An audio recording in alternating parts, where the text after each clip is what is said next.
This will be episode 27. Thank you everybody for joining me. Hello, motherfuckers. Okay. Let's do episode 27, guys. You excited? 27? Yeah. Good lord, nearly up to 30. How long have you been with us, Trevor? At least the 7, eh? At least that, I think. Was it August or September? I can't remember. What level is your character? Now you're metagaming again. Still first? No, you can't. He is more experienced than he was. Saying that, I was going to say it's about 3-4 level. It's 3-4 sessions. It should be about 3-4 sessions per level, but you've got a multi-class character. I'm forgetting that. Yeah. I'm forgetting. You're about 7-8 sessions to level up, aren't you? Well, to go 2-2. Well, it slows down as you get higher, certainly. I mean, luckily T-Leaf is relatively low EP points. Yeah, it's quite fast. But he's got a long way to go before he can get his revenge. I think, Tammy, your character almost leveled up to 6, eh? I think you were really close. Yeah. I got a 300 XP this week for roleplay. That's, I think, my personal best. For roleplay, certainly. You have, you've got over 19,000 and your next level is at 20,000. Oh my god, why are they so far? I thought Discord was bad. They get further and further. They do indeed. Your next one after that will be 40,000 or something, I think. Well. But you're about to be level 6. Level 6 is it's kick-ass, man. So, the last thing that I've written down, guys, last week was 3 weeks to, and then nothing after that. What did we have 3 weeks to do? Oh, it's going to be about 3. It's 3 weeks travel to get to. Oh, that's Silverhall. Yeah, it was about 3 weeks travel to get to there, I think. So who's got the days count? How many days till the court date? 1 second. I think it's over about 44, something like that. I think it's about 44. I thought it was 46, guys. Oh no. Excuse me. Oh, I'm so sorry. I think 44. I'm not 100% sure at this point. I think it's 44. I will look it up in the spreadsheet. Okay. 1 second while I open it. And how many days did we say we're stopping here? 3 days. She was staying for 3 days from memory. Yeah. Because it's the start of the big fair. The circus is starting to gather. There's a lot of merchants coming through town just now. Fucking circus, that's right. There's a circus starting to gather up in town, yeah. There's a load of performers and stuff all setting up tents and things in the market area of the town. There's a bazaar. Sneaky Nook starts to worry. He knows what Kiara's like with animals. If she starts seeing maltreated animals in the circus, we could end up with all sorts of monsters wandering along with us. Oh dear. Oh, yeah, guys, this is... I'm not bothered about them coming with us, but 100% these animals are getting burst out cake. And you were trying to get us concerned about some mine. There's rumours around the mine. Basically, what had happened... Oh yes, the mine. Used to be Why 3... did I never write down anything important? I quickly switched to a different map. Because as far as Sneaky Nook's concerned, it's not important. It's not being mined by gnomes, so therefore it's not a problem. What happened was... I forgot to put a tavern in this town, that's cool. So there's 3 mines in Mamor, which is just the mining town just next to Sandy, where you are. 2 seconds. The mines are owned by mining prospectors called Robin Cloak and Arthur Pot. Arthur Pot and Robin Cloak have owned these mines for years. There's nothing funny about their names. They're random. Arthur, like Arthur, and Pot, P-O-T-T-E. There's nothing funny or dirty about their names. And Robin Cloak, C-O-L-K-E, Cloak. Cloak. And there was another one, which was recently closed, or in recent months or years closed, due to a big accident where it was a big cave and had killed everybody in the mine, including the owner.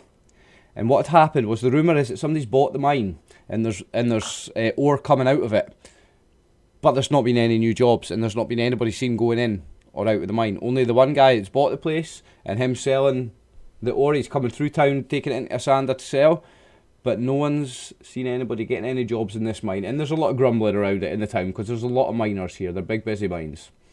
So Mamor is the actual mining village, but it's a small village. and they're big busy mines, so a lot of people that work there live here in Asanda, and a lot of people will, they drink in the taverns here. So in both the taverns that you spent time in here, this is the subject of the conversation of all the people around, was the opening of the closed mine, and there's no new jobs coming from it, and people are suspicious, and blah blah blah blah blah. Well, we can always tell them that there's vacancies further to the south. Those Umber Hulks killed a few of the miners there, so there must be some openings for workers down south. You could do that, actually. I mean, that would be the charitable thing to do. Where did we leave it at? Like, are you in a tavern or anything at the moment? Where did we leave it? I think we'd been... Was it the perfumed? The perfumed satyr. Yeah. That was the tavern you were at. Okay, I'll get my wiki page up. You'd also been in the Burning Dwarf. Yeah, you had. Hang on, I think I need to turn Trevor up. And I've got my 200. Yeah, you went in the Burning Dwarf and the Perfumed Satyr. The Perfumed Satyr. I don't have any more details, just that it is the Perfumed Satyr. That was a tavern you were drinking in. But if you look at Asanda, you'll see that I filled Asanda in a bit more. So, I've got the 2 inns, the Perfumed Satyr and the Burning Dwarf. I've also put in a few taverns, and I've put in some of the shops. So I've put them on the map and on the wiki. This is actually the second night in the town, because the first night they had a less than good experience of dwarven ale, and they were having a meal and paying for ale for the dwarven armourer that they met earlier today. No, the dwarven armourer was in the previous town. Was it? Yeah, she was. Ah, in that case, sorry, my brain's obviously melted. She was the previous town, yeah. You've just arrived here in the afternoon, evening, and you're going to have 3 days here. It's a 3-day stop. That's it, yes. My apologies. And this, So 3 nights. So she's got tonight, and then you've got a full day, and then she leaves in the morning. So it's 3 nights. So you've got 2 days. Sorry, it's misleading. 2 full days, 3 nights. A half day, 2 full days, 3 nights. So if we wanted to go for a little walk down the road to have a look at this disputed mine, The mining village isn't far away. The mining town and the disputed mine wasn't far away at all. yeah, it's just a short stroll, stretch the legs. You could go and have a look. Let me have a look at the map, see how far it was. There's so much on this map, it takes a minute to load sometimes. I look at Undermakar's legs. They're longer than mine. They don't need stretching. yeah.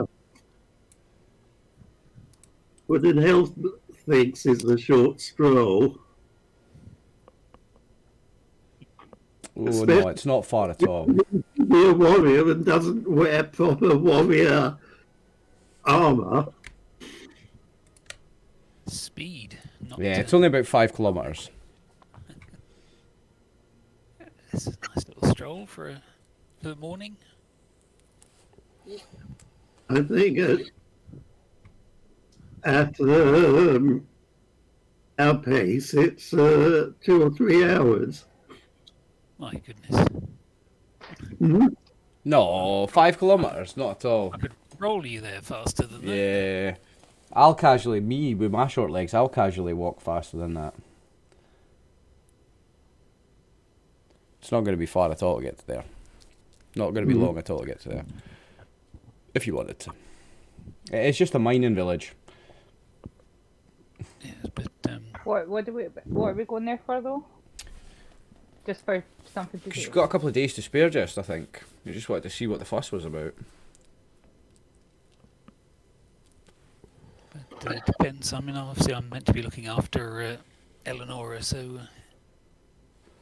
Now, she's the big bear in girl. mind, what I've filled in on the map and on the wiki isn't everything that's there. It's just some of the stuff that, in your general conversation in your first night there, you would have heard what was there. There's this shop's here, this shop's here, this shop's here. It's a big town. There is more than that. I've not filled everything in. So you've got...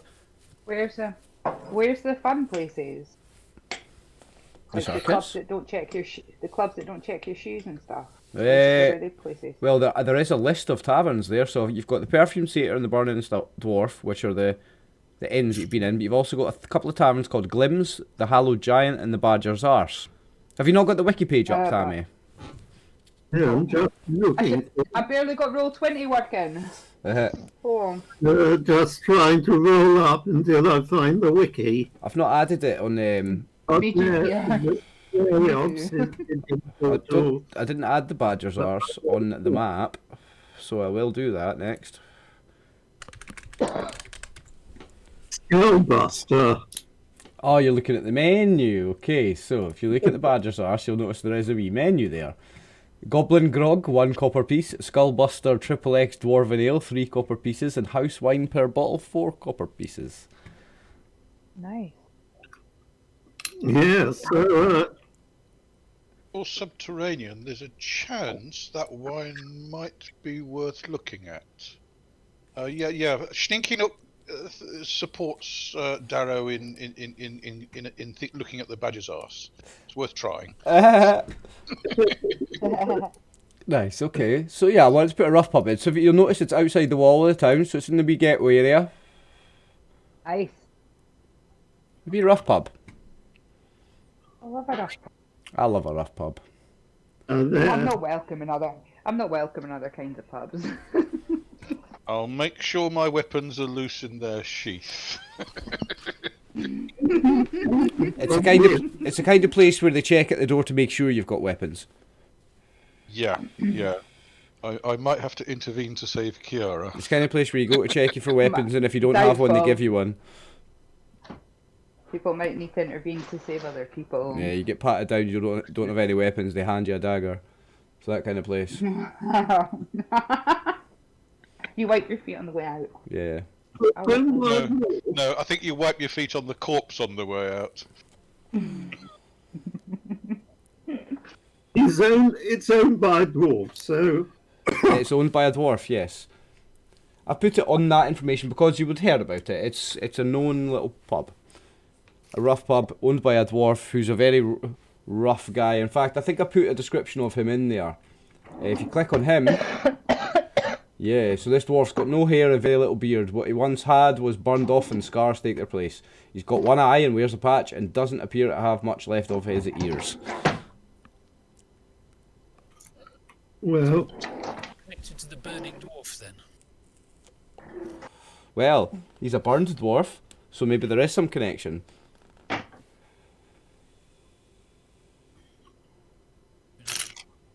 Yeah, I'm also a dwarf running a pub ought to have know what a decent dwarven ale tastes like. The question is whether he brews it himself or buys it in.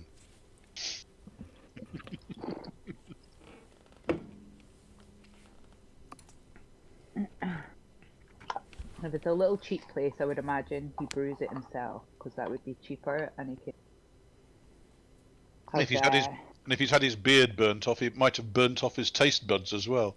Give it a try. Would you like to go give it a try? Yeah, I'm down for the Badger's Arse, like. Okay.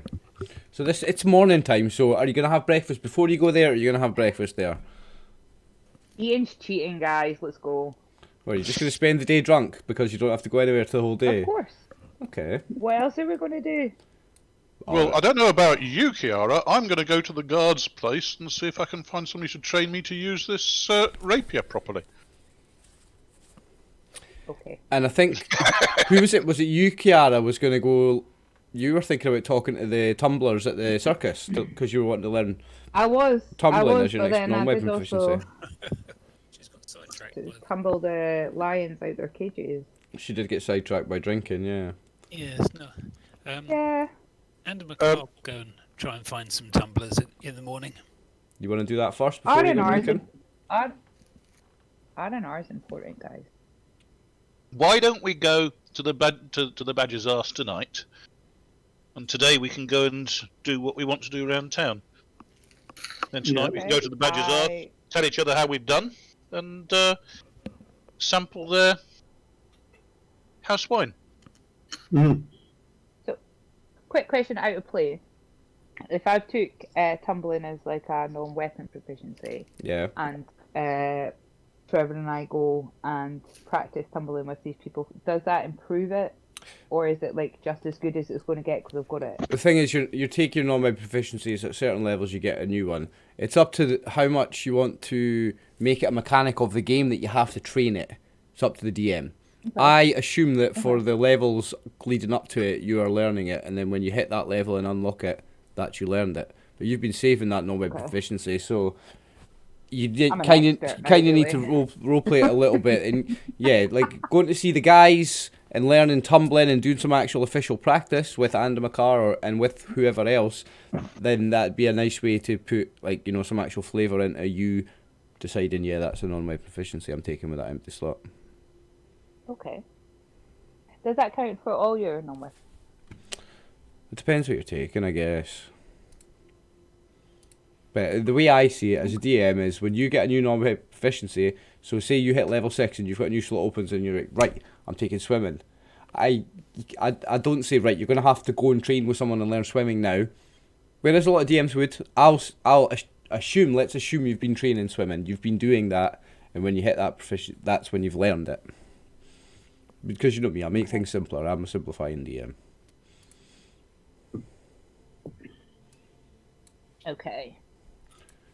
But it's absolutely perfect for flavour that you go and learn it from guys that know it. Like, yeah, especially Stinky Nook wanting to go and learn, wanting to meet someone to learn his rapier. Like, that's great things to do in town as well as shopping. Yeah. Is doing your proficiencies and your learning and your spell components. Let's assume that if you guys do split up and go shopping, let's assume that Cornaith goes away and buys some little spell components, all the stuff he's used up recently. Because I don't like making inventory, all that shit. It's all the things I don't like about D&D. You know me by now, eh? So this is what we can do. We can just assume he goes and does that, and then he's got them. We don't need to character sheet inventory. It's bullshit. We don't need to do it. That's what this is for. Like being in a big town that's got big shops and stuff. You guys can roleplay yours, your NPCs. It's assumed. Simple. Okay. Well, if Kiara and Andamakar say they're going over to the circus to talk to the tumblers, I will try and have a quiet word with Andamakar. If she sees animals in captivity and wants to free them, could you try and persuade her to wait until Elise is just about to leave town? Otherwise, there could be all sorts of problems. And do you get my drift?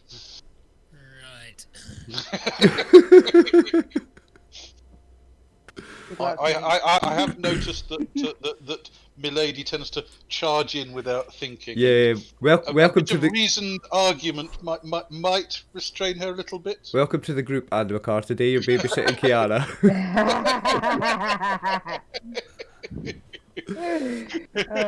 Darrow, you're definitely interested, right?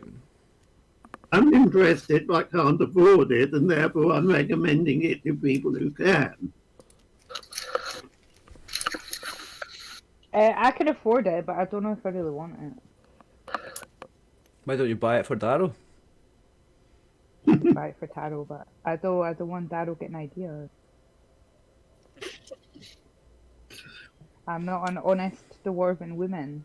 But Darrow got hit on by an honest dwarven woman and still didn't get ideas, so I wouldn't worry about it. I know. That's my point. I don't want to thinking that I have.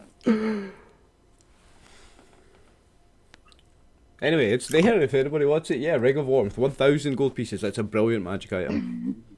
I put something else. Put another cool magic item in this town as well. 1,000 gold pieces. It's nothing to you guys these days. Well, Stinky Nook could distribute 1,000 gold pieces each from the party loot. Oh, Yes. oh right. I didn't realise who was So doing that's not more. been split up yet. And right, if you look at Lossian's Prophet, there's an enchanter shop and he's got a couple of items. Pipes of the Sewers and the Helm of Comprehending Languages. Another couple of powerful magic items. Could be useful. Both of them. So there's plenty to do in this town in a couple of days here. Is there an alchemist? Summons rats, if you're interested, Kiara. Say that again, sorry. Double effect. The pipes of the sewer summons rats. There is an alchemist here. It's called the Wasp's Infusion. Couple items there: I need potion of to hill go giant there. strength and potion of healing. I need to go there to ask his advice or his knowledge. The alchemist. Is it not? No, you're thinking about you're wanting items identified. Oh, well, it depends who you ask. If you ask around town, you might find out something about somebody. I'm not going to say anything just now. If you're in the town, you want to roleplay it a little bit at least. You want to find out about something, ask somebody. Yeah. Yeah, but I can't just ask a fucking random. Nobody else is supposed to know I've got it. Well, you work it out. I want to go to the alchemist. Okay, go and speak. Right, so you're going to speak to the alchemist, but you're also going with Slinky Nook. With Animacar to do some training with guys at the circus. So what do you want to do first? Well, what does Andy McCarr want to do first? I'd rather go and do this, and then I can just get on it. Well, if you want to go to the alchemist, I could go along as well. Okay, so we'll go do you guys at the alchemist first then, all right? Because potion of hill giant strength might be useful for a fighter. Wait, actually, what's Slinky Nook doing? Schninknick was going to go to the guards and see if there was somebody there who could give him training in using a rapier, because it's a different set of skills. Okay. Learning to use his dexterity as a fighter rather than just plain strength. Okay, so we'll do that first then, because there's not really any role playing involved there. So Slinky Nook can go to the guards, and there's plenty of trained soldiers there. So absolutely, somebody will have martial skill with a rapier, will be able to give you training. Obviously, they're going to comment on the quality of that rapier that you've got, and it looks like it's a very special magical weapon. And you're going to have that whole conversation. But yes, you can do that. That's done. So Kiara with Anna McCarr going to the alchemist. The alchemist is called the Wasp's Infusion. It's here on the map. Mm-hmm. So it's near the perfume theatre where you've been. Owned by an elf named Aranis Kafak. I don't even know how to pronounce that. It's an elven style name. I don't know how to pronounce it. And the man, I've got a description because he's a pale-skinned, skinny man. He does not look to be in very great shape and wheezes when he breathes. Fumes, no doubt. All these potions. Well, It's one of those elves with Constitution too. You're quite quiet, Trevor. oh, hang on. Let There me you adjust the microphone. Is that better? Much better. Alright. Yeah, so if we find that he's got potion of hill giant strength, that could be useful for a fighter in case we get into a situation where big damage is needed. Didn't you? Already got a giant strength potion, so Yeah, Alright. Dad already got one, but it was a better one. It was a stone giant strength, I think. Yeah, this one's only 200 gold. Mhm. How much? How much did? Oh wait, I didn't because I said I wanted. Quarters. I think Slinky Nook just split up the party gold and gave everybody 1,000 each. Yep, you can have 1,000 each from. So you've got an extra 1,000 gold pieces in your inventory. Okay. And this guy's got this ring that we were talking about. No, am I confused? No, the jewel has the ring. the ring was at the jeweller's, yeah. This guy Okay. has so- got, his specials are a potion of hill giant strength. Hill giant strength is 19, so it's a potion that makes your strength 19 for a short time. And he's got potions of healing, 2d8 healing potions, which is good. You get to roll 2d8 for your healing. They're 200 gold pieces each. Do we have Okay. potions of healing in the party? Quite a lot, Yeah, I've got actually. like 12. I've got like 12 of them. Hold on, I'll tell you exactly how many I've got. And then we've never had to use them because 2 healers. yeah. I had one Yeah, potion of 12. healing which I used on the Great Wizard. The party is very well equipped, actually. Yeah, I've got 12 potions of healing that I bought ages ago, episode 18. I was well prepared. So you've got loads of potions of healing, so you don't need to worry I about have that. got loads of. Okay.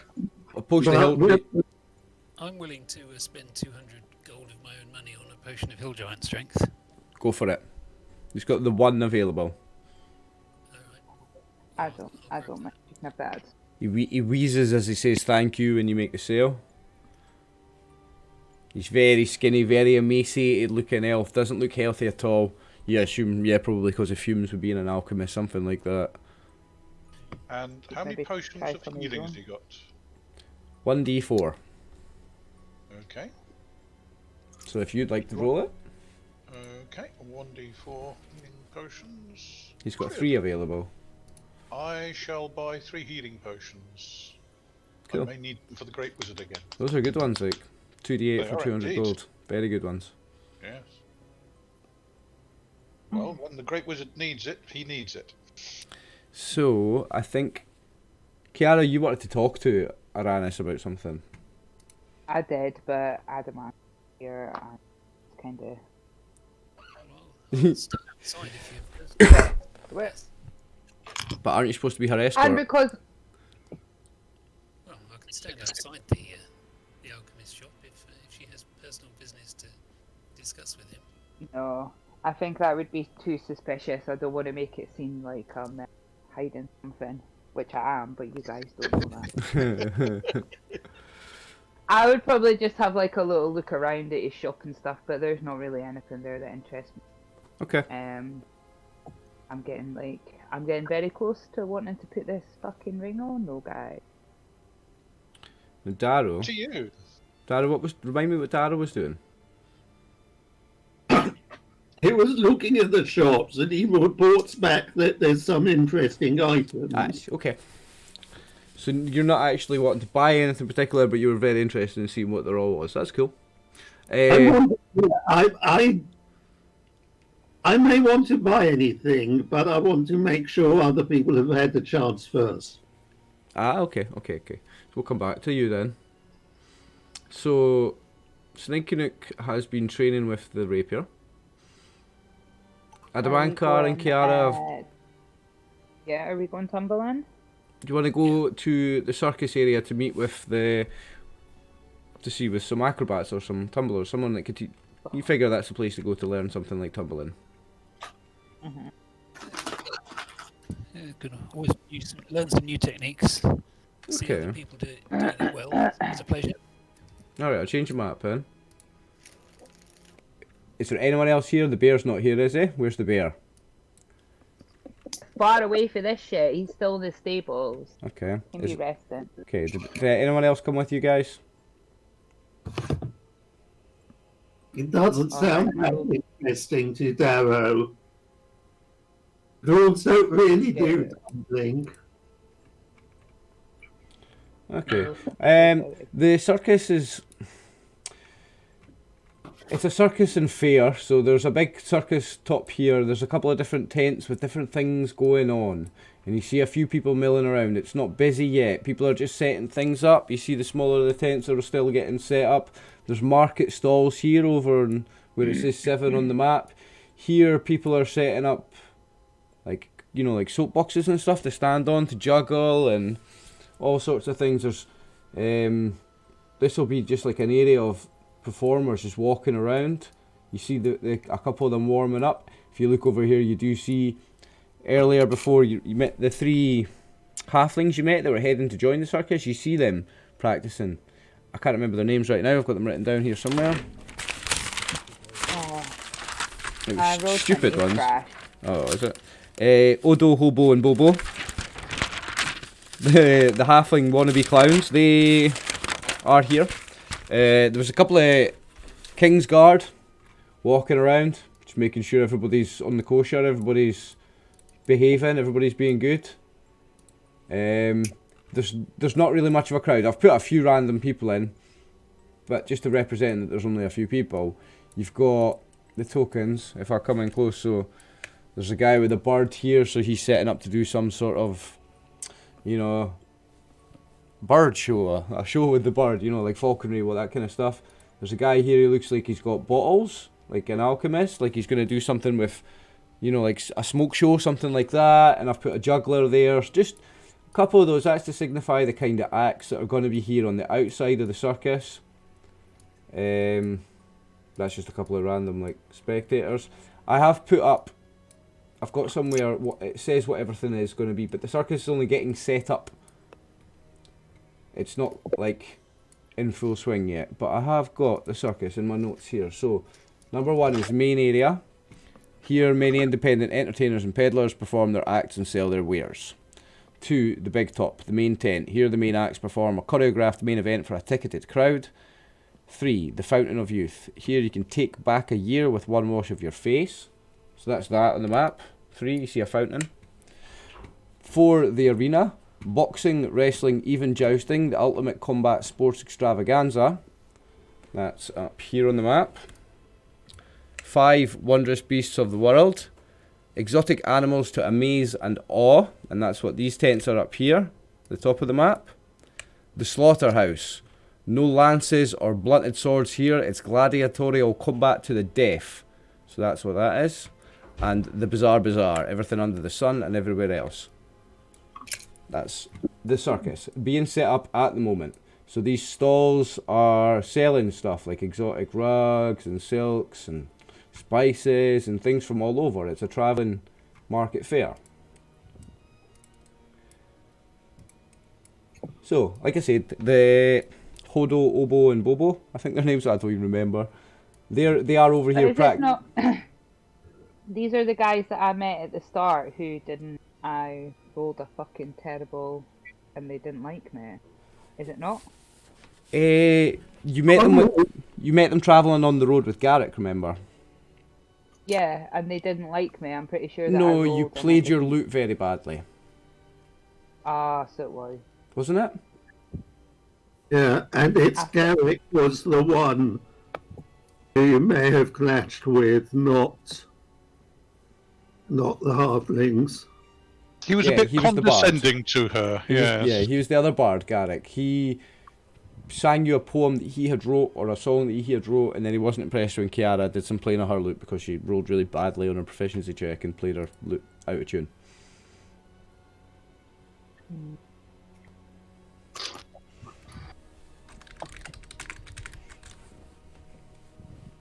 So it's these guys that I have to then go be like, actually, I may just let the Mancard take this one. Well, you see them outside here. See where I've put the juggler. Let's say they're over here somewhere.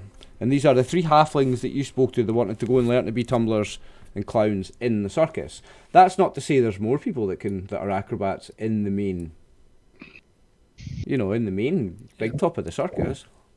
Those are just guys that you know that are proficient in something like that. You see them straight away as you come in. We can ask them to introduce us to any other tumblers. Just say that we're, if they're not busy performing, we might just.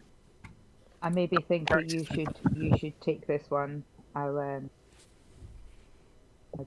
think I went down too well the last time. Take the lead. In actual fact, Ryan. Yes. Is it possible that Kiara would know anybody in the circus anyway, given her background? Yeah, absolutely. Because your background is you're a gypsy bard, then yeah, you come from the kind of people that travel with the circus, and there may be someone you know from years ago or a long lost relations or something. Yeah, and we'll have to make a random roll to see if there is somebody you know here because of the nature of your character kit. Could be one of the ROM in the circus group. Let's just say there's a 5% chance that there is someone here that you know or is related to you. 5% chance. So roll a d20 if you want, and we'll say it's a 20. Hey, hold on, because 1 in 20 chance, and if you roll a 20 on a d20, there's somebody here you know. Whatever the macro is, 12. So there's 12. So there's not someone here you know. Yeah. Okay. Hey, thank fuck. How I feel in real life when I go to places that I might have family in. Yeah. I wish I could roll d20s for it. Okay, nice. Yeah. There's no hate. That's how they feel too. Yes, but you probably have some insight into how they take the money off the marks. So who do you want to talk to here at the circus? So let's say there's a few of the people, like, it's about half full, the performers and the people that are going to be working here. There's not really a crowd yet because the circus, the big top, hasn't opened yet. It doesn't open till tomorrow, so there's not a crowd here. There may be a few people walking around in the few stalls that have been set up around here. But and there's probably loads of kids who've kind of absconded from school to come and watch the circus being put up.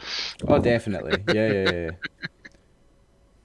Yeah, I mean, my thought was that rather than going to a performance, that we just try and chat with the actual performers when they're off duty, and just hang out and show off some skills. Show each other our skills, compare notes.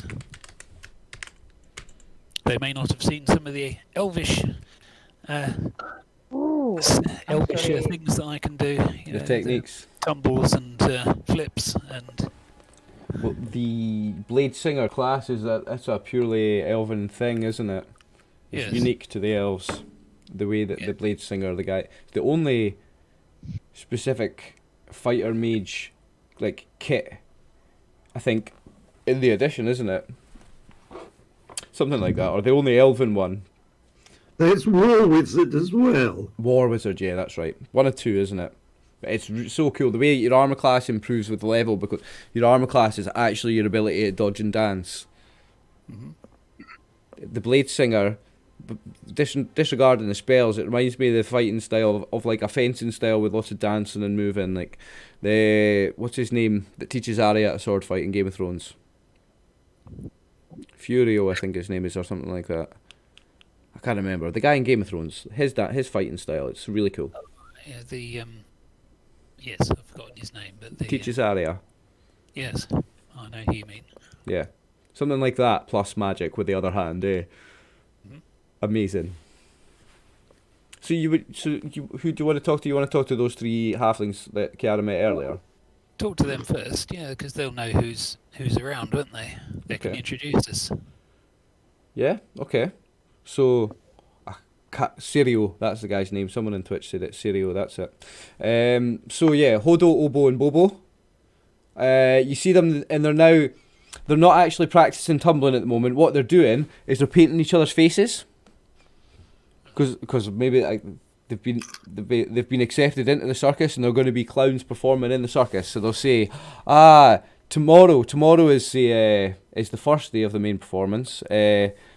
So we're just setting up today, but it's nice to see everybody. Nice to see you again, Kiara. Hello. Remember us? Yeah, it's good to see you accepted into the circus. If that's your that's your vision.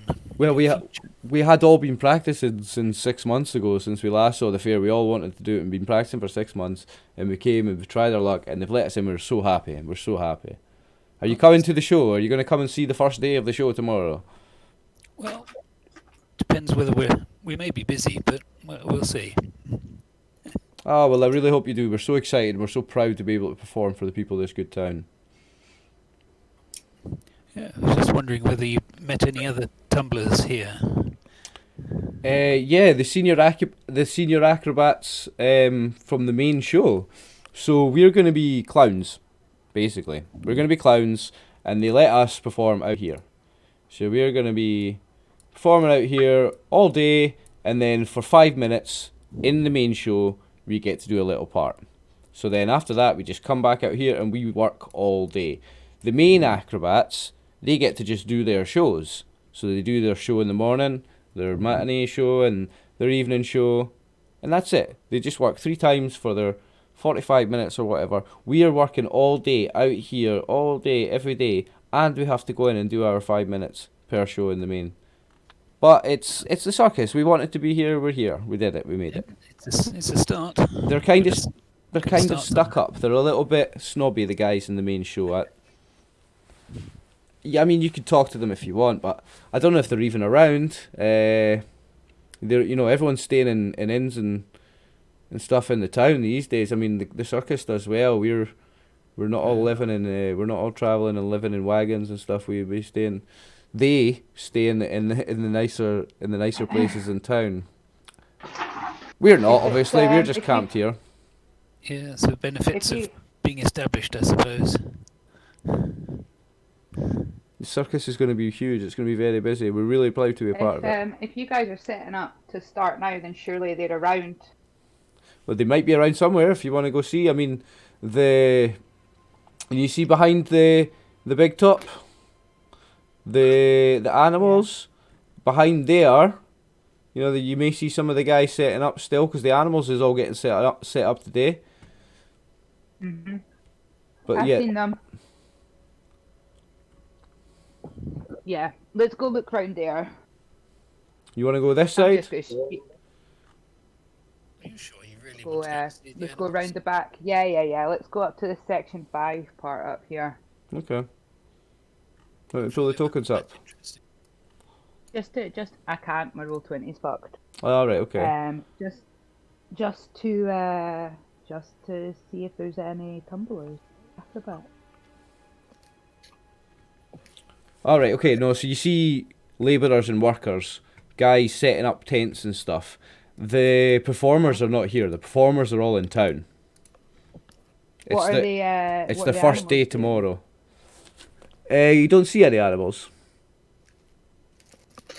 But is that on the kind of go look for animals? You see the normal, like, there might be a sheep and a couple of chickens, but that's just like, That's you know, village. part of a travelling, you know, they travel with animals and stuff anyway, that's normal, eh? So there would be that kind of animals, but the exotic animals, you don't see them. They're not anywhere to be seen.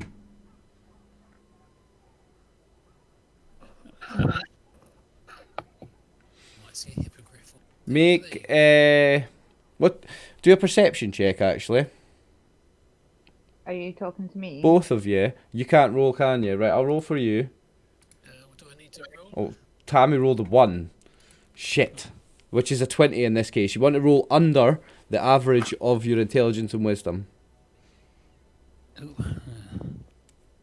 It just roll 20 keeps telling me that it's going to let me join the game and it's just got this Oh. fucking countdown. I made it. You definitely made it. You rolled a 2, and which in this case is a 19. And Tammy rolled a 1. I rolled it for her, which in this case is a 20. So there's no mistaking it. There's no mistaking it. You hear something sounds like, or there's none of that. There's an elephant in this tent. There's no mistaking it. Even if you've never seen an elephant before, because she rolled that 1, she's seen the circus before, so she knows the sound of an elephant's trumpet. It's and the stamp of its feet and the smell of its shit. So without even seeing it, you know that there's an elephant in that tent right next to you, Kiara. Well, I'm going to go in. What do you mean you're going to go in? You're going to go around the front of the tent and go in, or you're going to just look in? I'm not going to go round the front. Like, don't be silly. I'm going to stick my head underneath the canvas or something.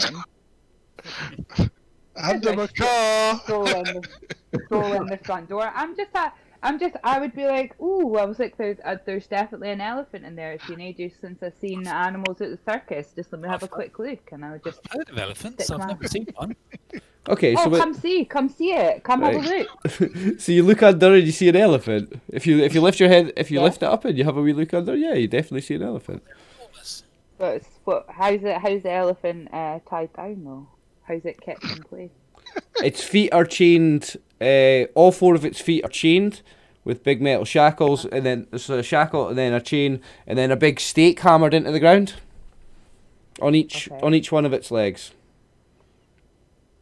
Yeah, of course it's shackled down. Otherwise, it would be boom out of that tent like a shot. Yeah, it's shackled down each Yeah, that each would foot be- individually to like stakes in the ground. How big and heavy and hard do the stakes look? Pretty. they're pretty big. Like they've tied this elephant to the ground a few times before. Like they've done this. They've done this a few Okay. times. So yeah, It's got to withstand an elephant trying to get away. But it looks well fed, does it? The Would elephant. the elephant be able to? Sorry. The elephant does look well fed, actually. Yes. Yeah. or under-exercised and it's fat. Its ankles are very sore from these things on it. You can see visibly where its ankles are. Because you're right at a tent. You're opening up. It's right next to you. It's like 10 feet away from you. You can see that its ankles are very, very sore from the shackles. And you can see that it's having to sit in a very awkward position because it doesn't have enough chain on the it doesn't have enough room on them. So it's uncomfortable. That does look well fed, but that's not to say it's comfortable. Okay. Does it notice us? How long do you stay there for? Well, I'm having a good fucking look at it, like... Yeah. I'm convincing Yeah, Adam Anclar to have a look, and I'm like, whoa, Yeah. look at its trunk, look at its big tusks. It's probably not got its tusks left anymore. No, it but doesn't have look its at tusks. big ears. No, you... I would just be distracting him with trying to look at this fucking elephant. So yeah, it does notice you. It does notice you, but it can't do anything about it because it's, like I say, it's chained down, shackled. Is it an Asian or an African elephant? Has it got the big ears? Well, there's no Asia or Africa. It's Fantasyland. I don't know what kind of... It's a big, huge fucking elephant. Is it a big-eared one or a little-eared one? It's a really, really big one. The elephant's exceptionally big. Like, in terms of Earth and human elephants, what's the bigger one? African. The African is the bigger. It's one of them. And then there's the ones in the Lord of the Rings films, which are ridiculous. Yeah. Well, this is pretty big. Well, they're Mamelukes or something. No, there's not Mamelukes. Yeah, Olifants. Elephants. Yeah, this one's huge. Didn't know they were that big. Now, because Tammy rolled that 1, which is a 20, she didn't just hear the elephant that's right next to her. She definitely heard the sounds of big cats over here and something else that maybe she's not sure, doesn't recognise what it is, but she located the tents where the animals are kept anyway with that roll. I suppose they're hiding them because otherwise people would have a free look. Well, this exhibit isn't open until tomorrow. Where did you say the big cats I could hear? This green tent here. Now, remember, got your head peeking under the bottom of this. At a certain point, somebody's going to come along. So let's say they do now, and they're going to go, "Hey, no free show. You come and pay tomorrow with the rest of them." I would obviously peek my head back out and be like, "Oh, I'm so sorry. I miss travelling with the circus, and I especially miss being able to work with the animals like I used to when I was travelling with my circus." Oh, you used So to I travel was with the just having a circus, little did look you? Yeah. Oh, wow. So you know that, and he looks a bit nervous now. He's like, you know that the animals are well looked after, don't you? I would hope so. I've not had a good enough look at the animals to tell you if they're well looked after or not. But I would definitely hope so. It seems a respectable circus. I would hope so. They seem well fed. Come see for yourself tomorrow. Come pay your tickets. Come see with everyone tomorrow. I don't think we'll be here tomorrow. I was just having a feel and reminiscing a little bit. I'm sorry, I didn't mean to cause any trouble. It's no trouble. I'll give you that one little sneaky peek for free, but don't be trying to have another one, okay? I promise I'll not be peeking at your animals. Okay, thank you. So be on your way. So get out at the back of here. This is performers and staff only area for now until we open it up tomorrow. So he chases you away. He says, "Get back round the front," and he means round here. Well, I suppose we better. Okay. Now, just to go through it again, this is where the animal exhibit will be set up. This is going to be... So they're going to have jousting, apparently. Look at the size of it. But apparently there's going to be jousting. This is the jousting arena. This is the Fountain of Youth. This is the Bazaar. And this is the random performers like the falconry guy, the alchemist guy. And this is this is a gladiatorial combat arena, apparently. All open tomorrow.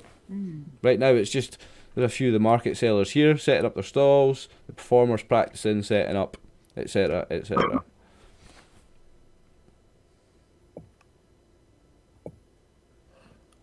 if we don't see any tumblers, I suppose we should. We could practice ourselves if you want to. I don't mind us practicing and tumbling if there's that free space out the front where the other performers are. Well, the thing is, the main performers of the circus, I'm saying they're not available, but those three the little clown guys are, the halfling clown that's guys. What I mean, we can do it ourselves if there's not anybody around, and then also, I kind of feel like if we're, I don't know who that guy was, but Yeah, I mean, if they want to do some just for practice. Garrick isn't travelling with them. Well, you don't see Garrick anymore. Garrick that was travelling with the halflings, he's not with them anymore. But yeah, if you wanted to practice with them, they would be willing. They're happy to jump around with you, dance around, do cartwheels. Keep us busy till lunchtime, wouldn't it? Yep. Right, go ahead. So you guys do that then. yeah. So, right, add it to your we'll add it to your character sheet later, Tammy, because you're saying Roll20's not working for you. In fact, I'll just add it now, right? So somebody else, I'll add it to a sheet. Somebody look up what the roll is. It's against Dex, I believe. I roll. But has it got a plus or anything? I don't believe so. I can check. Hold up, What hold is your up. dex? 17. Ooh, That's nearly as good as mine. good.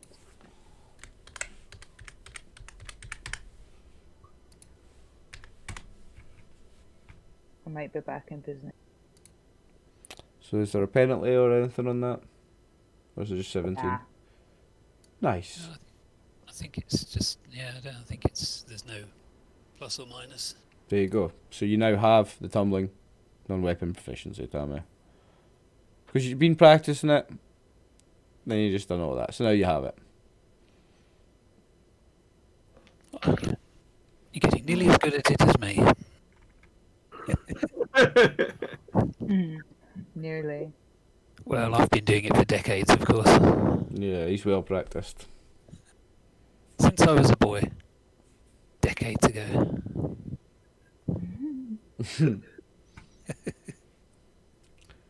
So, any other sniffing around at the circus while you're here, Kiara? You want to look at any other things you're not supposed to? Nah, not really. I'm just trying to work out how the fuck I get enough strength to pull those stakes out the ground and free the elephant during the night. Like with the potion, for example. Yeah. Sorry, Peter. Couldn't help myself. Right, so we'll go back to town then. So you guys have spent the morning, so it's lunchtime, okay? So that's what you all did in the morning. It's now lunchtime. You want to meet back up, or? Yeah, okay. Let's go to the pub. Yeah, we'll go to the pub, but any of you interested in any of... There seems to be some of the shops had magic items. Any of you interested in any of them? Yes, I've purchased some healing potions in case the Great Wizard falls over again. 2 seconds. Just got to the fridge. Plus, of course, we'd probably have a better idea how to work it loose.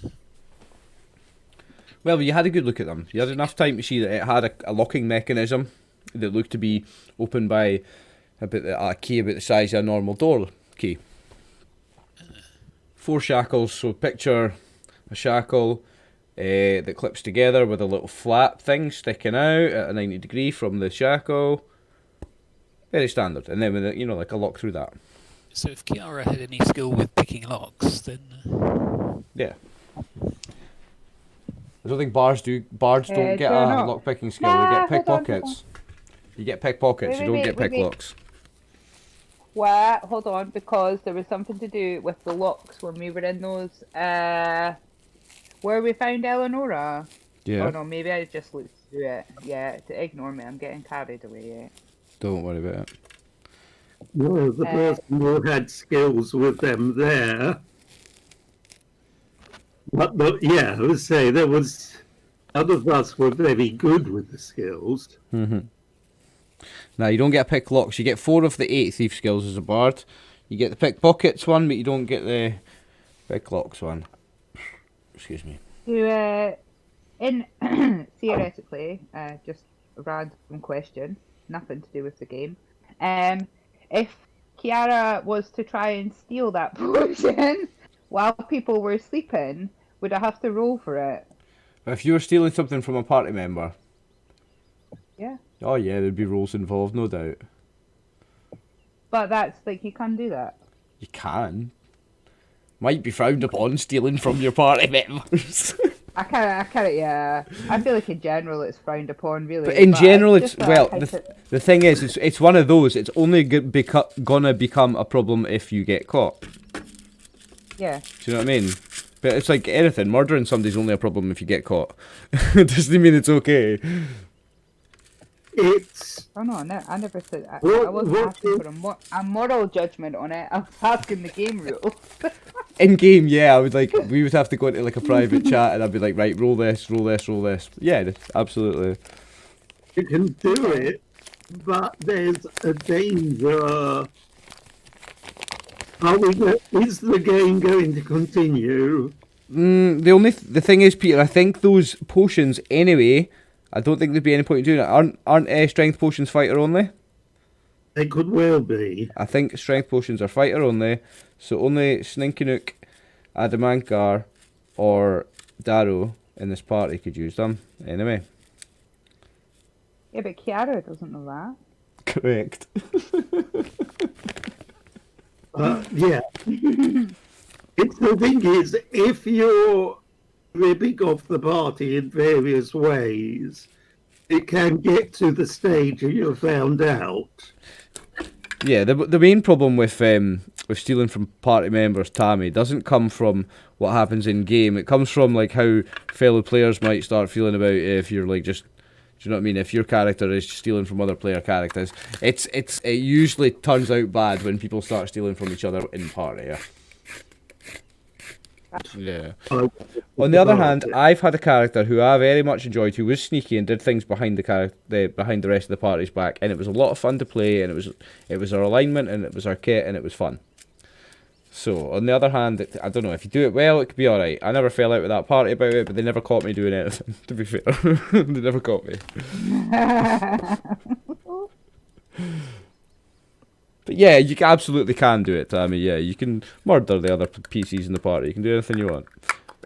Well, like we said... Fuck me, that's a bit far, okay. No, like, to a certain line. Like, there are certain things I don't allow, and me and Peter have discussed that, actually. But yeah, to a certain extent, yeah, it's a realistic game. Like, if you said... Kiara wakes up one night and wants to stab one of the other guys, I can't say, oh, like, God's hand comes down and stops you from drawing your dagger. Do you know what I mean? Like, it is realism. If you it's always a good GM always says you can try, and there's a role for everything, eh? Yeah. So yeah, when it comes to like inter-party stealing and anything like that, yes, it is all allowed. It can all happen. It's the not moral implications, but what it does to a party dynamic that's the concern in general. Doing a party dynamic as in like us guys playing it and you guys would start hating me for just fucking around all the time. Yes, Party dynamic as in like the other characters. No, well, you might a bit of both. Yeah, a bit of both. It could be either.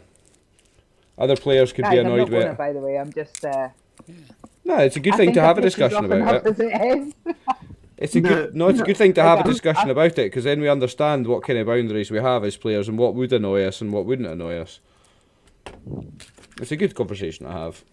Yeah, because, one time you might be seriously wounded and we might go, oh, well, we'll just leave her. She's more trouble than she's worth. Yeah. Put it this way. Something like that would... Two characters are close to death. Which one is Darrow going to cure? Yeah, you've got to think about that, like the actual in-game implications of being a sneaky. Like when Darrow's got Cornaith or Kiara to heal, and he's like, shit, I've only got one heal. She's a sneaky. I'll just heal him. There's that as well. There's that to worry about. Mm-hmm. But you only have any of these things to worry about if you get caught, like I said. Remember the 11th commandment. The Dungeon Master's decision is final. No, thou shalt not get caught. No, that was the first commandment, eh? Sorry. Anyway, moving on. Unless you're actually going to steal something from one of the guys. Moving on. Where do you want to have lunch? You've got options in this town. Well, we haven't tried the Broken Dwarf yet, have we? The Burning Dwarf.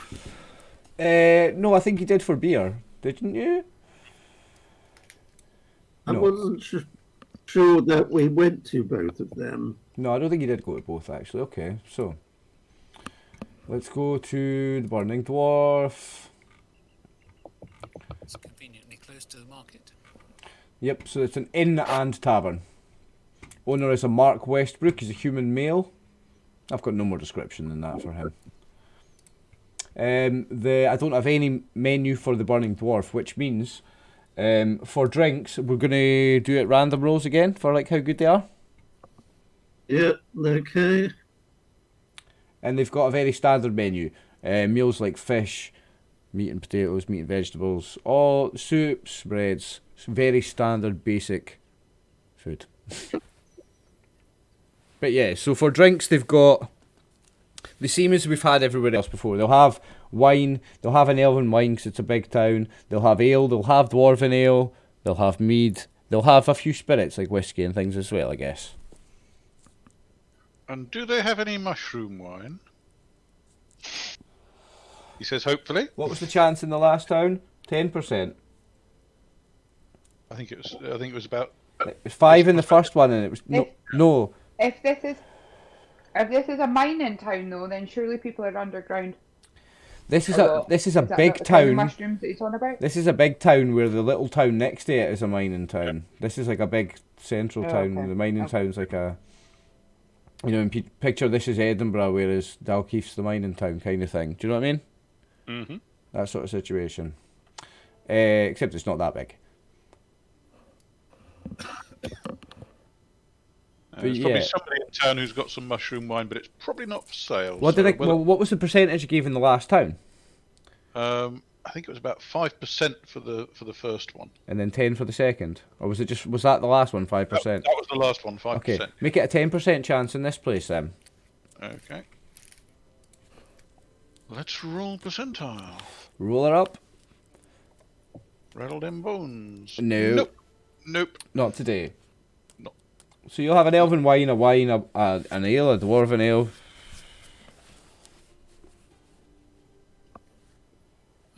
An elvish wine sounds good to me. Okay, I want it to be random again, like how good it is. I want you to roll 1d10. That's how good the elvish wine is. Yeah. Not a good vintage. They don't have a good vintage, no. But they have a human wine as well, a house wine. Or house wine. That's probably going to be more average. You won't have a wonderful one, but it won't be pitiful. Yeah, you never know. I'm leaving it to random, so roll 1d10 for it.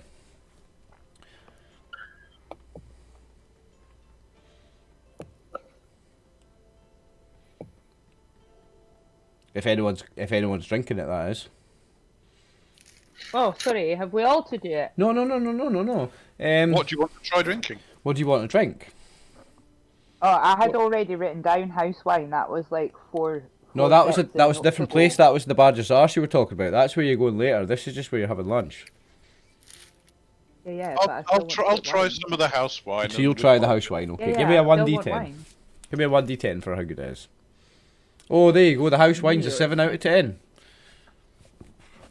Yes, but it's grape, isn't it? Yes, it's great. Yes. Not mushrooms. I suppose it's well enough. So that's what you're having. The house wine. Darrow, would you like to roll for beers? Yeah. I thought you might. We're doing a D10. Do they have anything dwarven, or is this? Yeah, let's say they've got a house ale and a dwarven ale. Say it might as well be human piss. Yeah, 2 out of 10. So that's what you tried the dwarven ale and it was crap. Okay, Yeah. sound. Dad was not impressed. Adam McCarr, did you have a drink? Yes, I was from the elvish wine, but I'm going to sip it slowly because it's a bit sour. Yeah, it's a bit vinegary. I've seen Adam Ankar have the elven wine and a thinking take some of the house wine. Definitely going to have house wine. You're gonna have the house wine, okay? And let's say the meal of the day is something like. Well, I will offer mine to Kiara for her to taste to see whether she likes it before she orders it. It's nice. I think your face was better than the face Adamankar was pulling when he tried his, so I'll go with yours. Okay, let's say the meal is something like lamb. Let's say it's lamb today, so you can have lamb and vegetables, lamb and potatoes, and there's soup, and there's bread, and there's all those things. And like always, we can worry about taking whatever couple of copper or silver pieces it is off your character sheet after the session. It doesn't matter. Well, I'll pay for it out of party funds. Okay. So let's just say one gold piece for you to all eat and drink for the day, for lunch. If you're all having one drink and having a meal, let's say one gold piece covers that for all of you. That's fine. What about us taking some? Can I ask them if they've got any like offcuts of like meat that's left that I can get off them to take back for the bear? Any offcut of meat that's left goes in soup, though, doesn't it? Well, can I take? Why don't we find a butcher, Kiara? Be I a don't like him that much. sure He's a There'll be a wild animal. Yeah, there'll be a butcher in town. Where do you think the inn gets its meat from? From a butcher? I know, but it'd be hella expensive buying butcher meat instead of just asking them for like their shit bits. They've bought it off a butcher themselves. Yeah, they throw the shit, but they throw the shit bit in the soup. It's only really the butcher that throws away something that nobody eats, isn't it? Because anything that somebody eats, the butcher sells. Let's find a butcher and see what the butcher's got. Unless you want to go out hunting. Nah, okay, let's quickly just randomise where the butcher is on the map. So there's a butcher there, okay? We had fishers in. We had people who fished in the previous party, but I don't.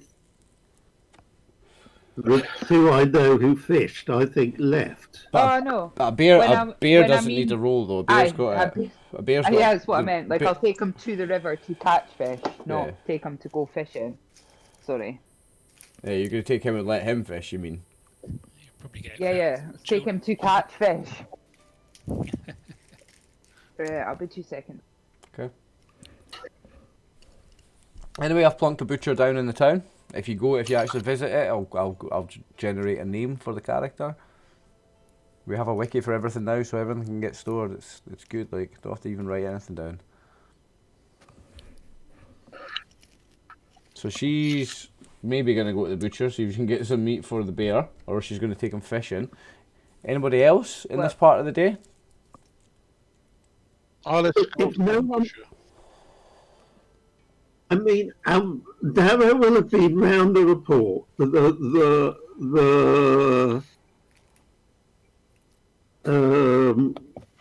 shops, and at lunch will have reported to the party about there's this ring which protects against cold of various sorts, and there's this other.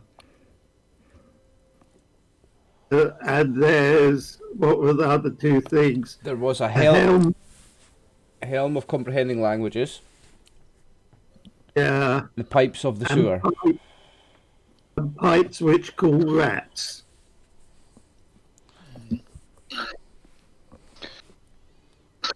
Are you interested in any of these?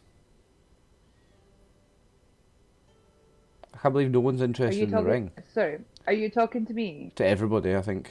You as a group. It's because the ring is a grand. 1,000 gold. Is being cold a risk above ground? Asks Slinky Nook. If we go in the mountains, are cold. Which we are. There's definitely mountains. Well, I feel like there's. the only Guys, let's just. Can we just buy the ring? Like, can we just go like all in 4 ways for it, and we'll get it. One of us is wearing the ring, so who wants to spend 1,000 on the ring? I'm begrudgingly don't want to spend £1,000 on a ring, but I it's not £1,000, it's 1,000 gold. Well, I'm sorry, a grand. Say, Darrow's prepared to spend 1,000 for him to have it, but he's giving other people a chance to buy it. Well, I don't think Oh, any- no, go nobody's ahead, fighting you Darrow. for it, Darrow. Love it. So No, I mean, it sounds I'll like a just good steal it price. while you're sleeping. No, I'm joking. It's like, what's Sander McCarr saying? I'm just saying it sounds like a good price, but I'm not wanting it myself. But it does sound like a reasonable price to me. it's an excellent price for that item. So if you Okay. want it, knock yourself out. Darrow's bought it. The thing. There you go. Add it to your sheet. And the helm, he thinks it's a useful item for the party to have. You gonna buy that as well? He's allowed to Well, wear it. Schninkenuk thinks that might actually be helpful if he's scouting ahead. If he comes across people talking, he might be able to understand what they're saying. So Oh, here now. That's It actually doesn't- genius, isn't it? Guys, Is I it couldn't tech- add it. I think it may. Let's check the description. I thought comprehend languages was the spell that let you read. well, he doesn't know. He's not an expert. He'd have to go and look talk it to the up in the person. Dungeon concerned. Master's Guide. 90% Okay, chance of understanding strange tongues and writings. There you go. So it counts for listening and reading. Yeah. Very handy So for a scout. we're buying that one then. Okay. Well, if nobody else objects, Schninkenuk will buy that. So that's a helm Go of ahead. comprehending Comprehend languages. languages. Certainly. Add that to your character sheet. Now, if guys will excuse me, I'm going to have to run to the bathroom. I'll try to be quick. Okay, Is I'm it back. spring at the moment, Ryan? No, it's autumn. Or oh, it's autumn. Ah, right, fine. So I'll soon find out what cold is. The climate of the place you are in on the map would say it's temperate, like Britain, like the British Isles. So the Okay. further north you go in, the colder it gets. But if we And- go and- north in the and- mountains, And the enchantment that was cast to cause all the trees to grow so quickly, are they deciduous or conifers? Or a Both. mixture? Both. Both, right. In the lowlands and the hills, a good mixture. In the mountains, mostly coniferous. Picture the landscape like a British Isles. Kind of same kind of weather, same kind of hills, mountains. This is one of the strange things about being up here. The weather changes and the season, you know, it get warm and cold and None of that in the Underdark. oh, it's so much better down there.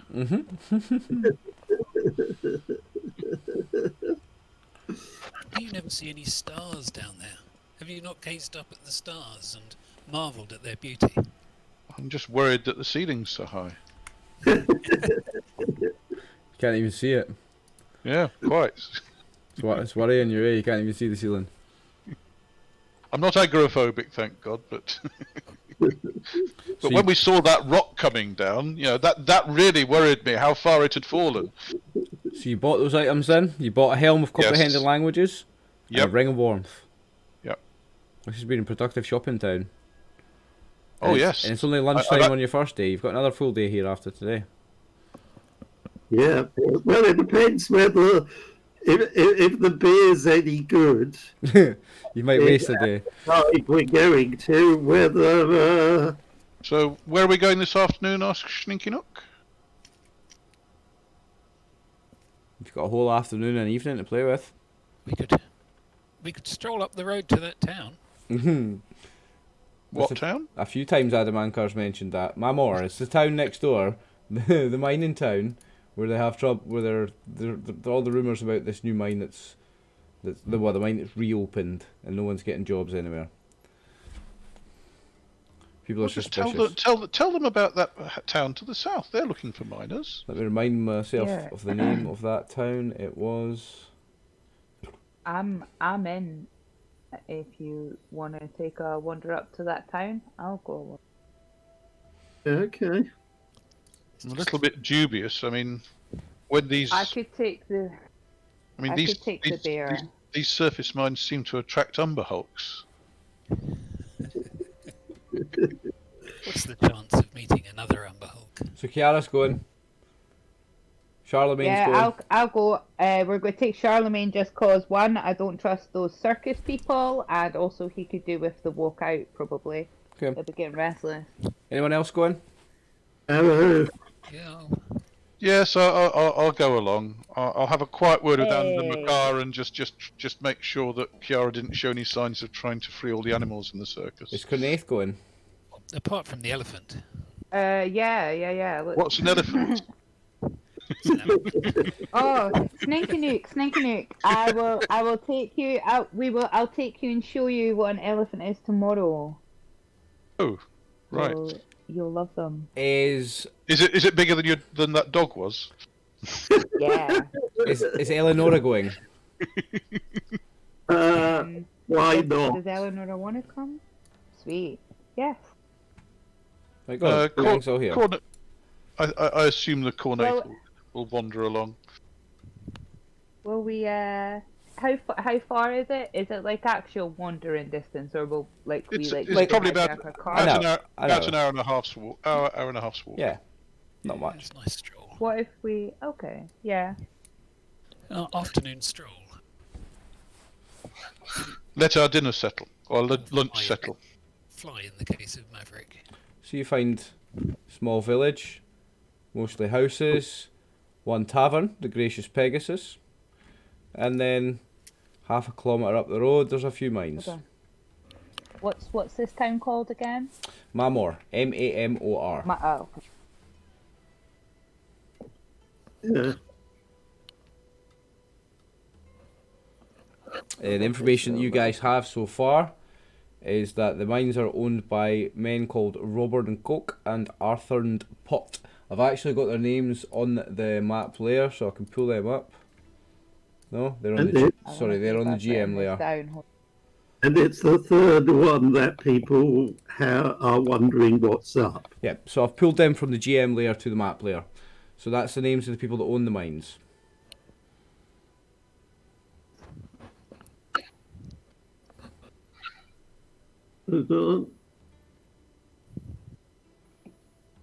So right, hold on. So is this who owned the mine originally? Is this who's bought the mine? No, the mine that was closed was owned by. I don't know if I have a name for him. Hang on, give me a Was. minute. Right. I've got notes on this still written down.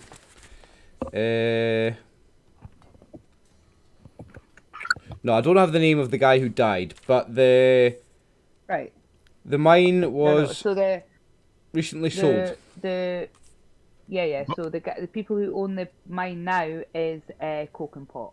Coke and Pot are the guys that already had mines. They've owned their mines for years. They're family businesses. And this one was another family business of another family, but he died in an accident, and like 26 people died in the mine, and it was closed. When what you heard from the miners in the next town, what you heard was when the mine was sold, the deed was sold by the town. So the town gave the money from the sale of the deed to the widows of the miners. Yeah, cool. Yeah. Widows. So all the widows from the accident in the mine, let's say it was 6 months ago, in the mine here there was a collapse and it was closed, but then when it was sold again very recently, like in the last few weeks, that money was then given to the widows of the miners that died. Yeah, to the miners that died. But so, what do we know about the people who own it now? This is what. All that you know about the man that bought this is that he's bought it, and that he's seen coming out of the mine and going back into Asanda to sell his ore in town, and it's just him and a wagon and 2 horses. No one's been seen going in or out of the mine. No one's heard about any new jobs, but it's producing ore. And that's why everybody's so suspicious. Okay. Yeah, so if we were to This guy- hang around, Seems fairly confident about his own safety. What were you saying, Trevor? if we were to hang around to the north of the town, would we see anyone coming out of the disputed mine. Well, not the disputed mine, but But the newly bought one mine. But So you want to go hang out by the mine Well, no, not that close, but within. to the north of the town? Yes, just so that we would see if anyone was coming down the track. There must be a trail of some sort that the wagon goes along. Okay. How long do you want to stay there? Well, not too long. I mean, we've got to get back home again. But just for. So we're just sightseeing, stretching our legs. This is a walled town. Is there the... No, it's not a walled town. Asanda is a walled town. This little Yeah, village. yeah, I was meaning Asanda's Yeah. a walled town. Is there a time when the gates close? No, the gates are open. Right. It's an old. It's an old wall from when it was a military hot point generations ago. There's no major military base here. It just has a king's guard like the other towns. There's a couple of little posts next to the gates where a couple of soldiers will be posted, and they actually have an actual little building. But in terms of it being like a wall, it's a relic. It's like you have walled cities here in the UK or whatever. It's not. We don't close the gates on them at a certain time. It's like that. So we're just going for a stroll, having a look at the countryside. Okay, We well, just happen to see, you don't see anyone coming up and down between the town and the recently opened mine anyway. You would see people going up and down between, people starting their shifts, people finishing their shifts, wives taking packed lunches up, wagon repair guys, maybe perhaps caravans coming down or wagons coming down with loads, teamsters. Yeah, to these two, but you don't see anyone going to this one. Yeah, it's curious.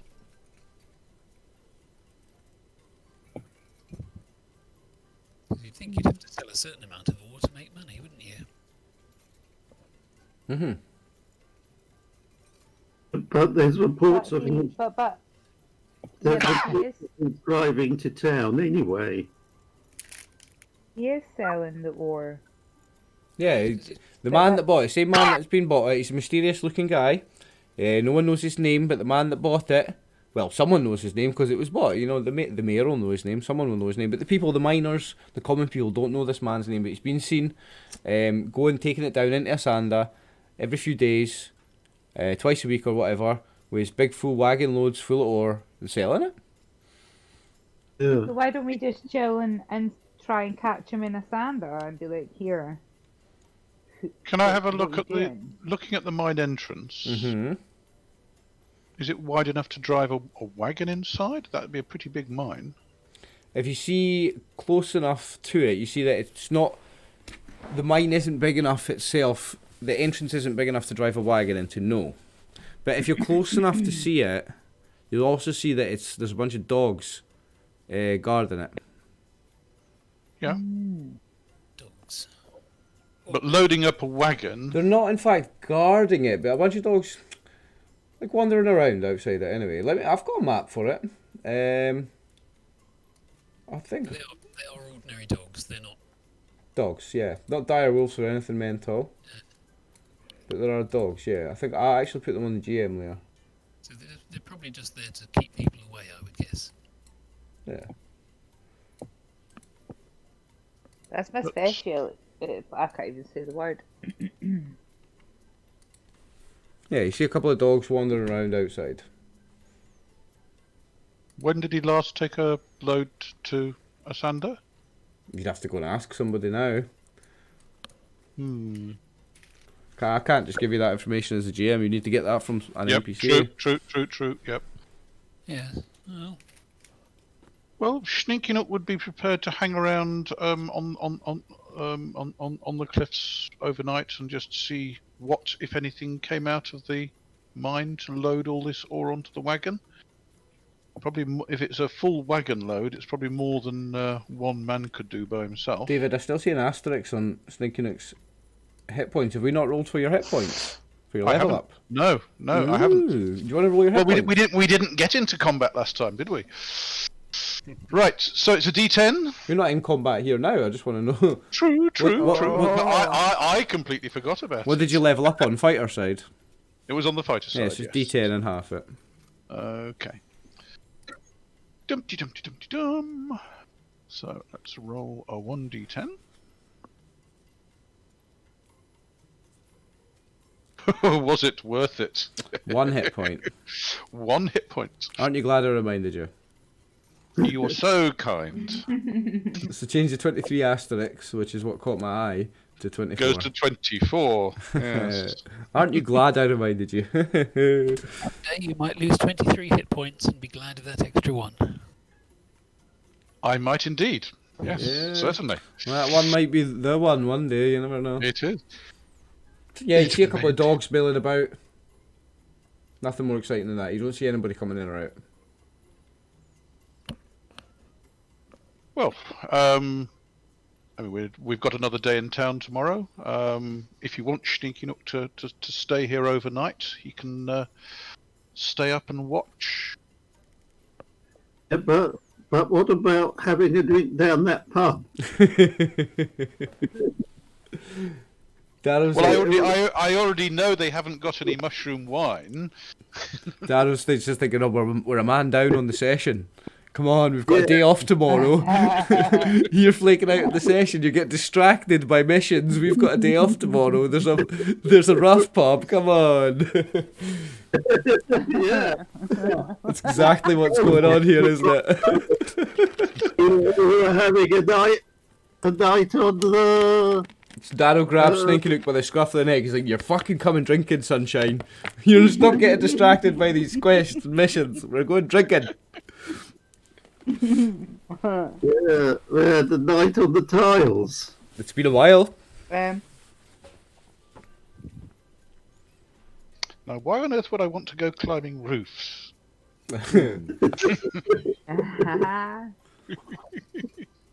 How long do you want to hang out here, Sneaky Nook?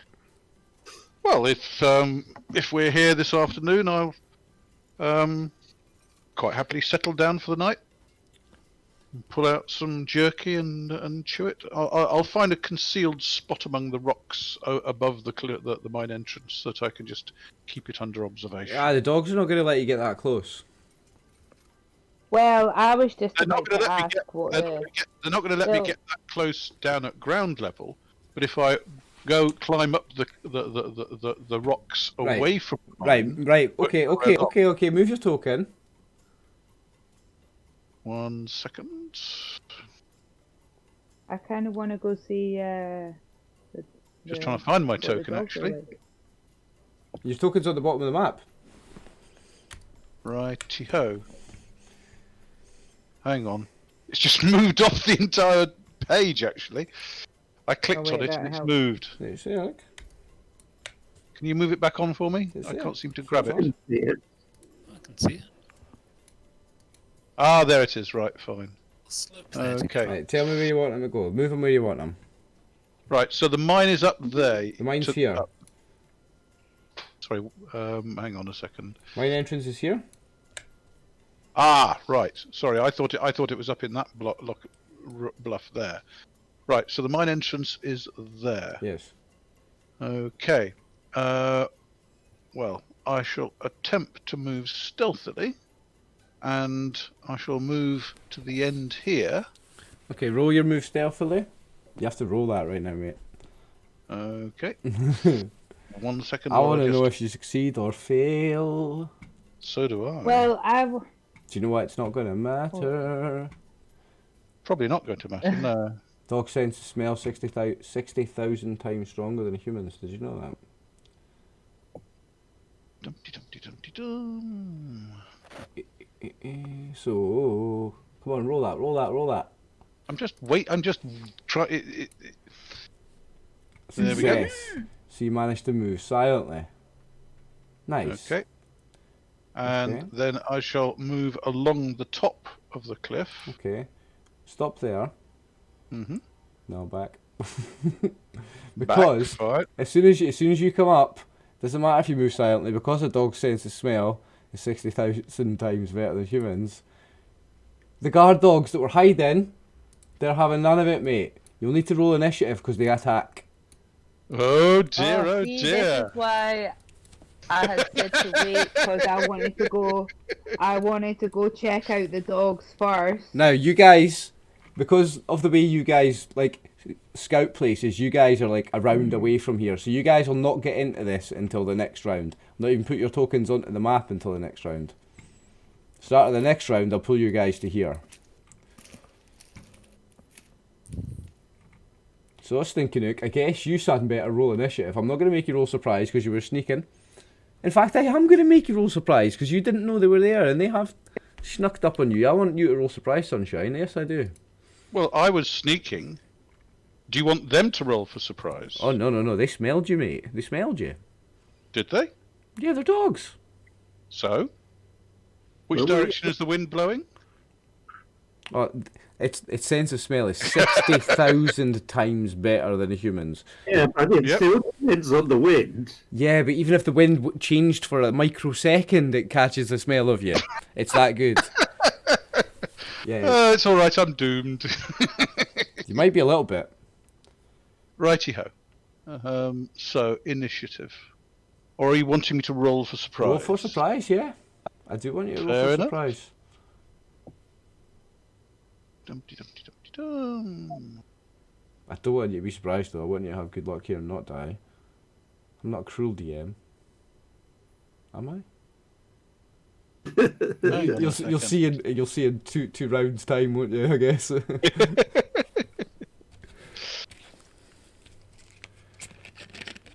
Let's see it. I'm just trying to find... Mister, I sneak off ahead on my own. Right, so I roll a d10. And I'm not surprised. Nice. Okay, so roll initiative.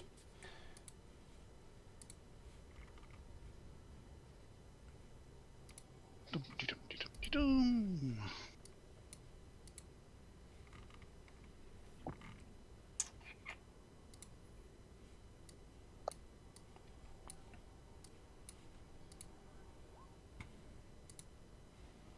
The dog's going 10. And sneaking it goes on 11. Oh, drat. Oh ho ho. But you've got 2 attacks, so you get a second one as well. No. This is just one, Oh, okay. What are you doing? because I'm casting Blur. Are you casting Blur? Okay. So you go on 11. Yep. Okay, so the dogs don't attack straight away, but what they do is they will surround you. They'll not attack in the very first instance, but they are aggressively surrounding you Okay. to get rid of you. They want you the fuck out of here. So that's what they'll do in their first turn.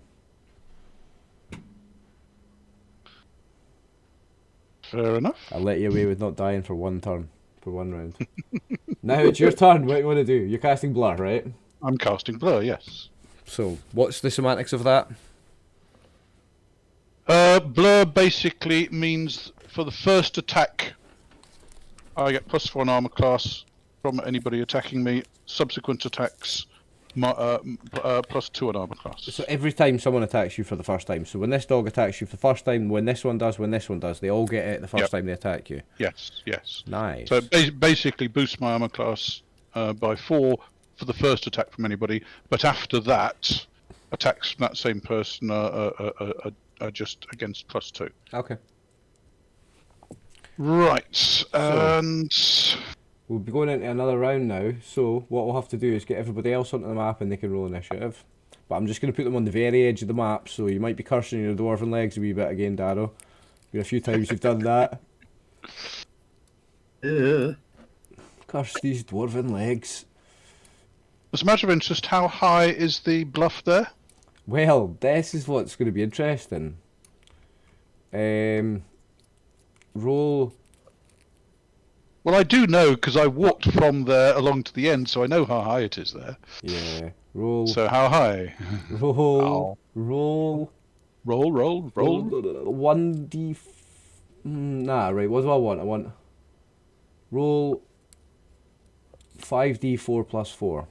That's what I want. That's how high I want it. Roll 5d4 plus 4. I want it to be random, but I want it to have a minimum on it. Okay, so And that's it in feet. 5d4 plus 5d4 plus 4 in feet. So it's 16 feet high. feet. That was a reasonable roll. Mhm. Could have been a lot worse. So that was the range I wanted to give you, right? So there's risks in that range, you know? Yep.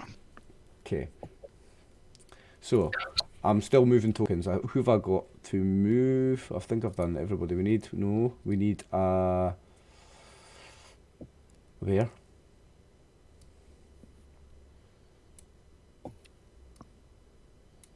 Anyway, sliding down rocks. It's, Right, folks, that's where I'll put your tokens at the start of the round, okay? So roll your initiative for everybody. From everyone, did you say? Yeah. Oh, hi. Oh, there's a way up round there, so it's just a Yeah. matter of... Yeah. So he went up this flat bit, but then by the time he got to here, it was 16 feet high. Yep. I'm wanting to do... Hold on, let's trudge. That's Darrow, isn't it?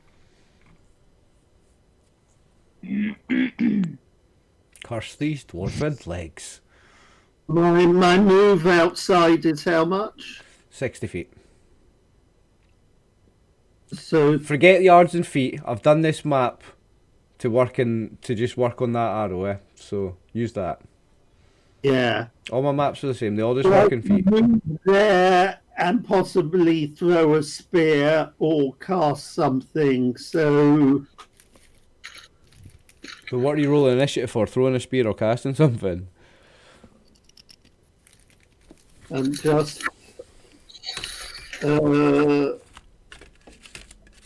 I won't have prayer, won't I? What a Well, roll!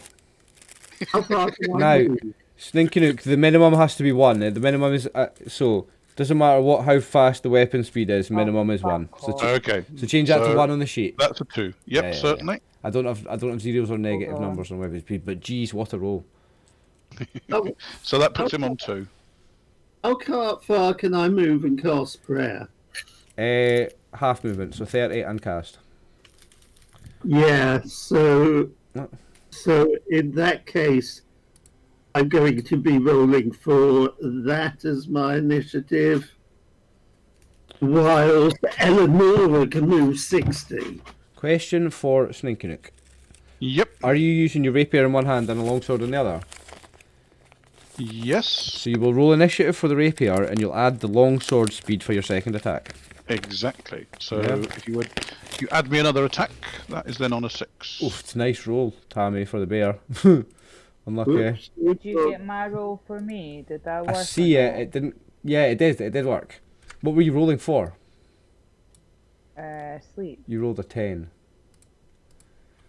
There was a 10 and then a 2. What was the 2 and for? then I tried to roll for the bear. I don't know. Oh, 'cause that- it didn't go through. I don't All right. Okay. We'll take that then. So that you rolled a 2, and Eh. so you're casting sleep. Sninkinook, you'll need a second attack for your second weapon. There you go. Okay, now I know what the characters are doing, so Well, what's Adamankar doing? Trevor? to go grab it quickly. sorry, I rolled initiative, but I forgot to click the token first. Okay, no problem. I will add a turn for you. You roll nice roll. Darrow, so character sheet. Some very nice rolls here, folks, apart from the bear.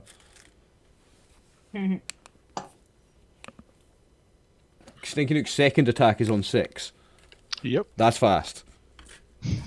Well, it's 4 plus. It's a +1 longsword, so that's speed of 4. Yeah, that's nice, man.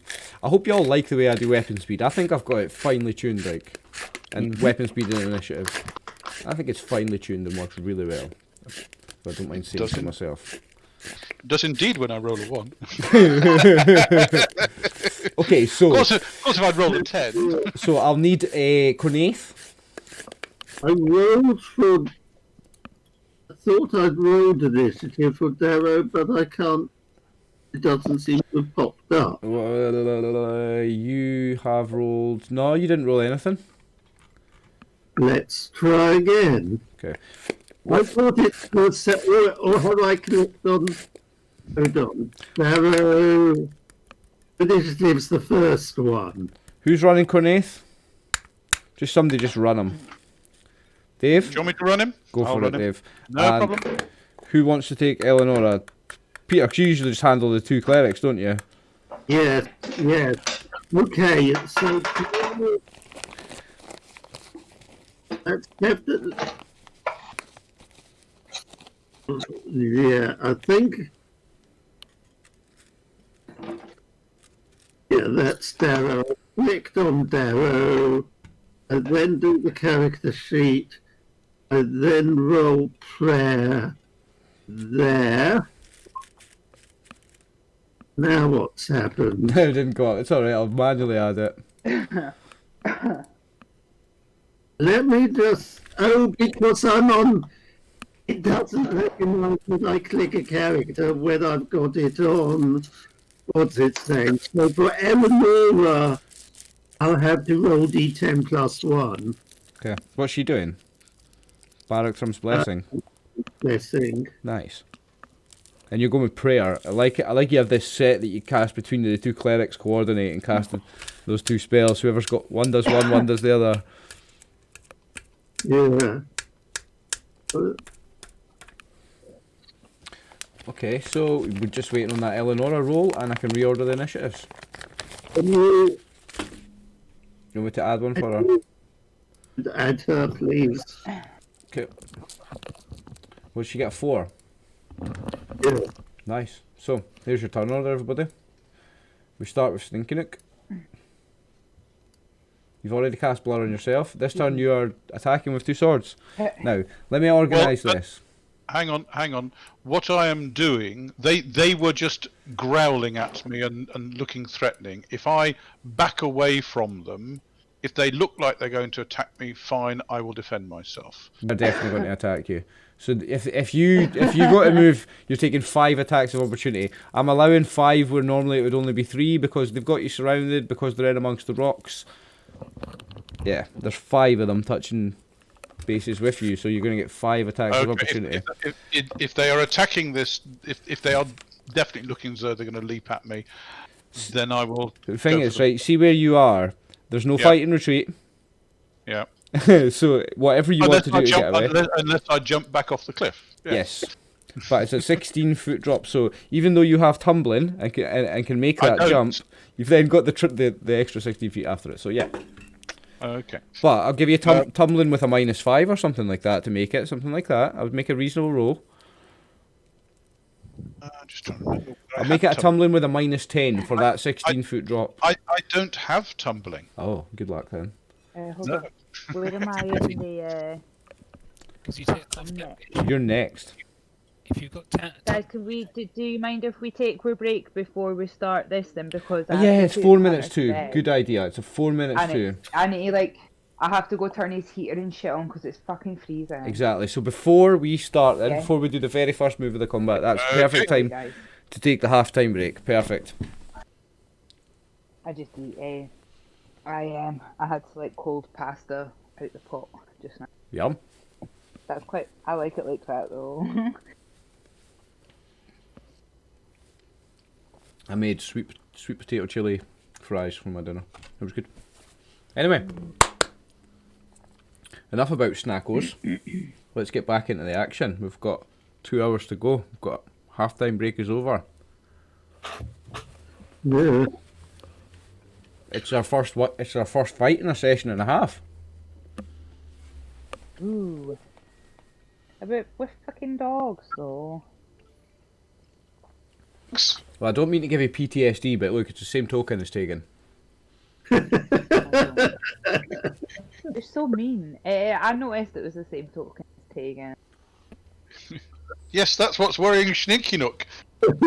Tammy, Well, Sorry, thinking let me...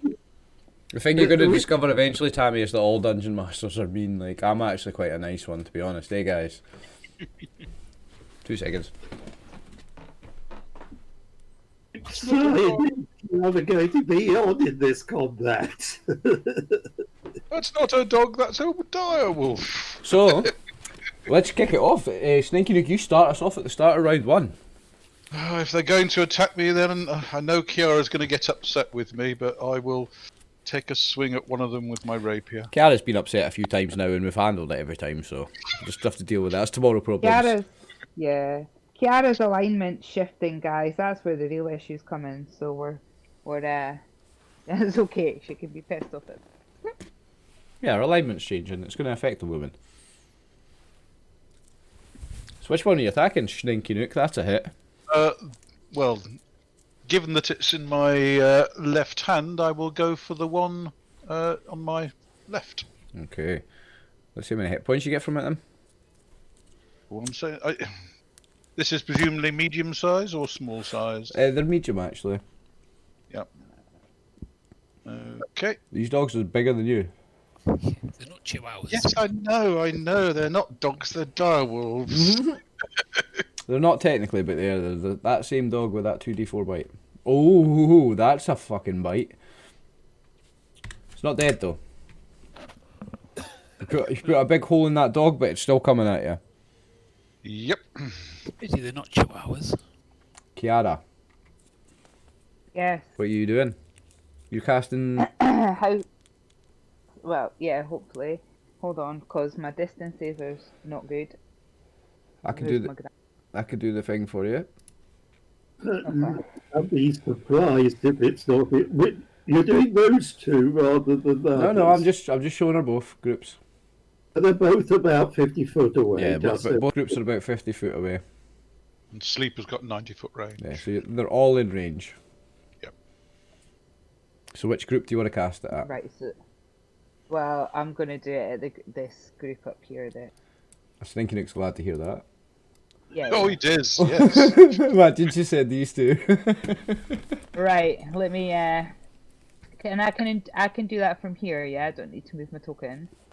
You mean on the character sheet? You need to click the token first if you want the macro to work. Yeah. But I'm saying Yeah. that, like, in terms of like gameplay. I don't Oh, need to right, see for any range. closer. Yeah, you don't have to move. Yeah, you can cast it from there. Sorry, Right. yeah. So I should definitely. Let me see.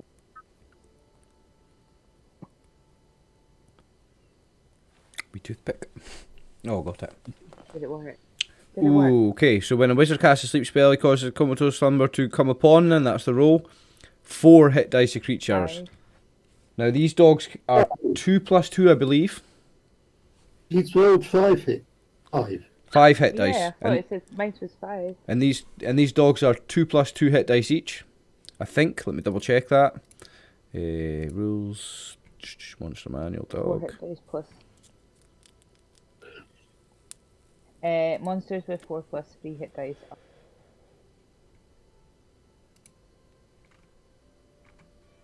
Let's look at what these dogs are. So these are war dogs. 2+2.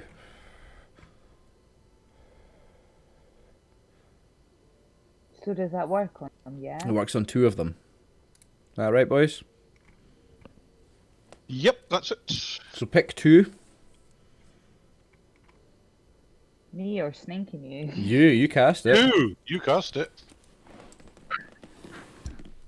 Can I sleep the 2 that are coming at them from each side? So the Well, the the 2 that- flanking ones, yeah?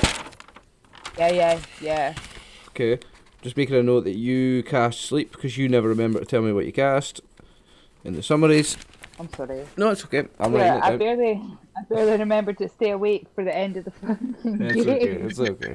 So this one and this one are asleep for how long? 20 rounds. 20 rounds? So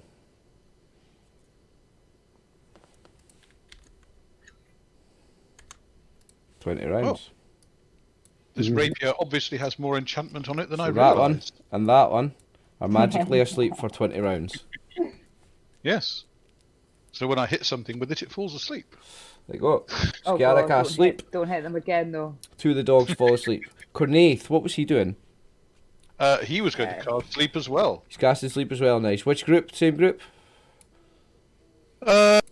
He reckons that Charlemagne can handle the two by the entrance. Or Oh, okay. Kiara could probably deal with them, considering it's so special.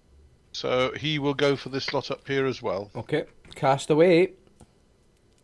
And since he doesn't know which ones Kiara's going for, he'll go for the ones furthest away from Schninky-Nook. Which may not help Schninky-Nook, but it guarantees he'll hit the ones that Kiara's not going for. Okay, let's see how many he gets. 1 second, let's just go to Cornaith's sheet. That's the problem with having multiple sheets.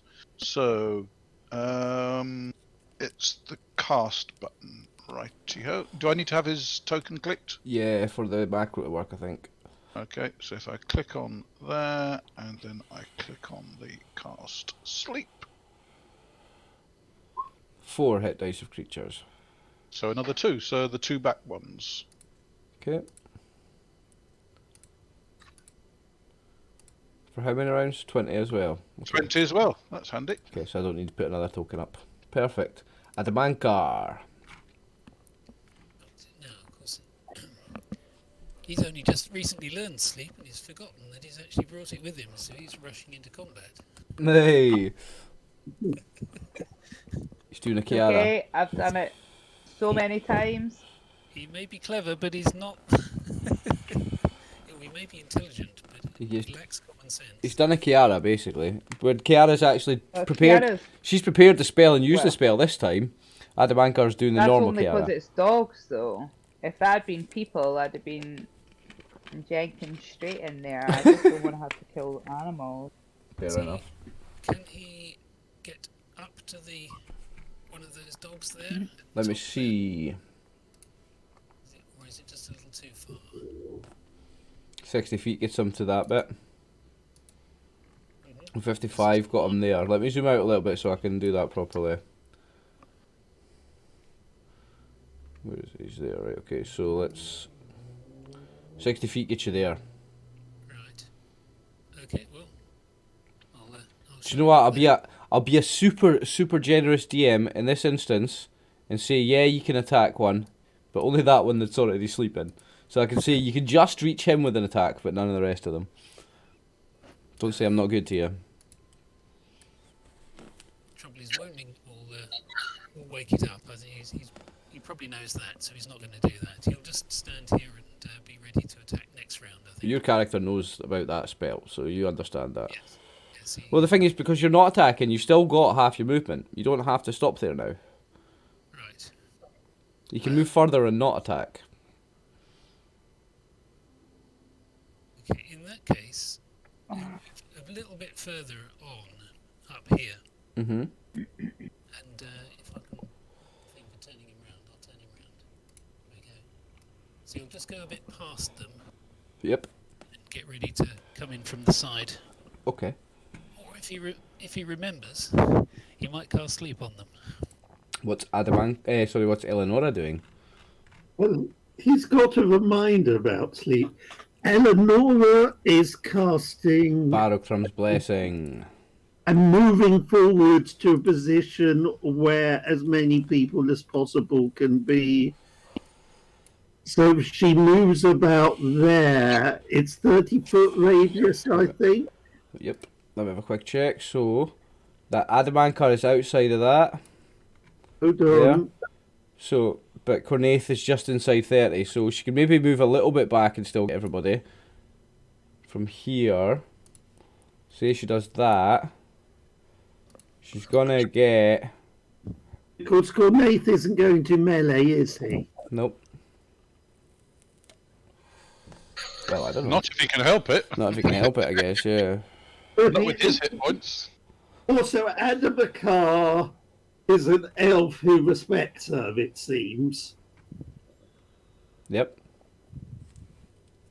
So the bear's been proven a bit unreliable. So she's more concerned with getting Adamankar than the bear, or with... Right, so she probably needs to move forward a little bit more. Right, okay. So I've got her, and let's see that. Then gets Adamankar, Sninky Nook, Darrow, and Kiara. Yeah, Kiara. So Eleonora, Darrow, Kiara, Sninky Nook, and Adamankar. I need to add a token for all of them for Bless. Nook's already in battle. I'm already in combat. so it Yeah, doesn't- not you. How many rounds does it last for? 6.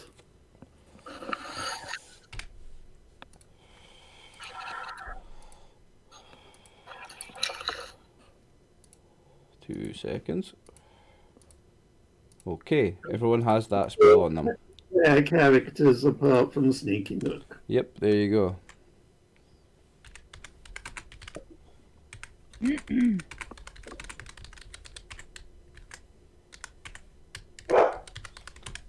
So, that's Eleanor's turn. What's Sninky Nook doing? Well, it's his second attack, isn't it? So you're attacking with your longsword. Which one are you attacking? Well, both these ones have now fallen down, so I will go for There's someone at that my door. one. That one? Out of the way. Yep. Move. Hold on, guys. 2 No seconds. problem. I might be able to get my. Right, so change back to Stinky Nook, find the longsword, roll to hit. Dink, dink, dink. And miss. Oh, that's a bad miss. You Not It as bad as wasn't on my it could radar. be. nothing but air. Okay, Yep. so now it's the turn of the dogs. So, to make the order easier, I'll do these two first. Okay, so these two are both going to run in, attack the party. This one goes straight for Charlemagne. Right, okay, where's my character sheet for the dog? Is here.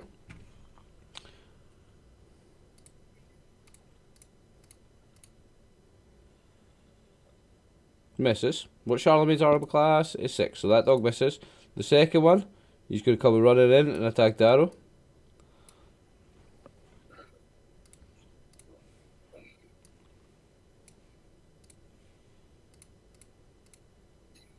That's a miss. Gets it because it takes a chunk of your armor. Yeah.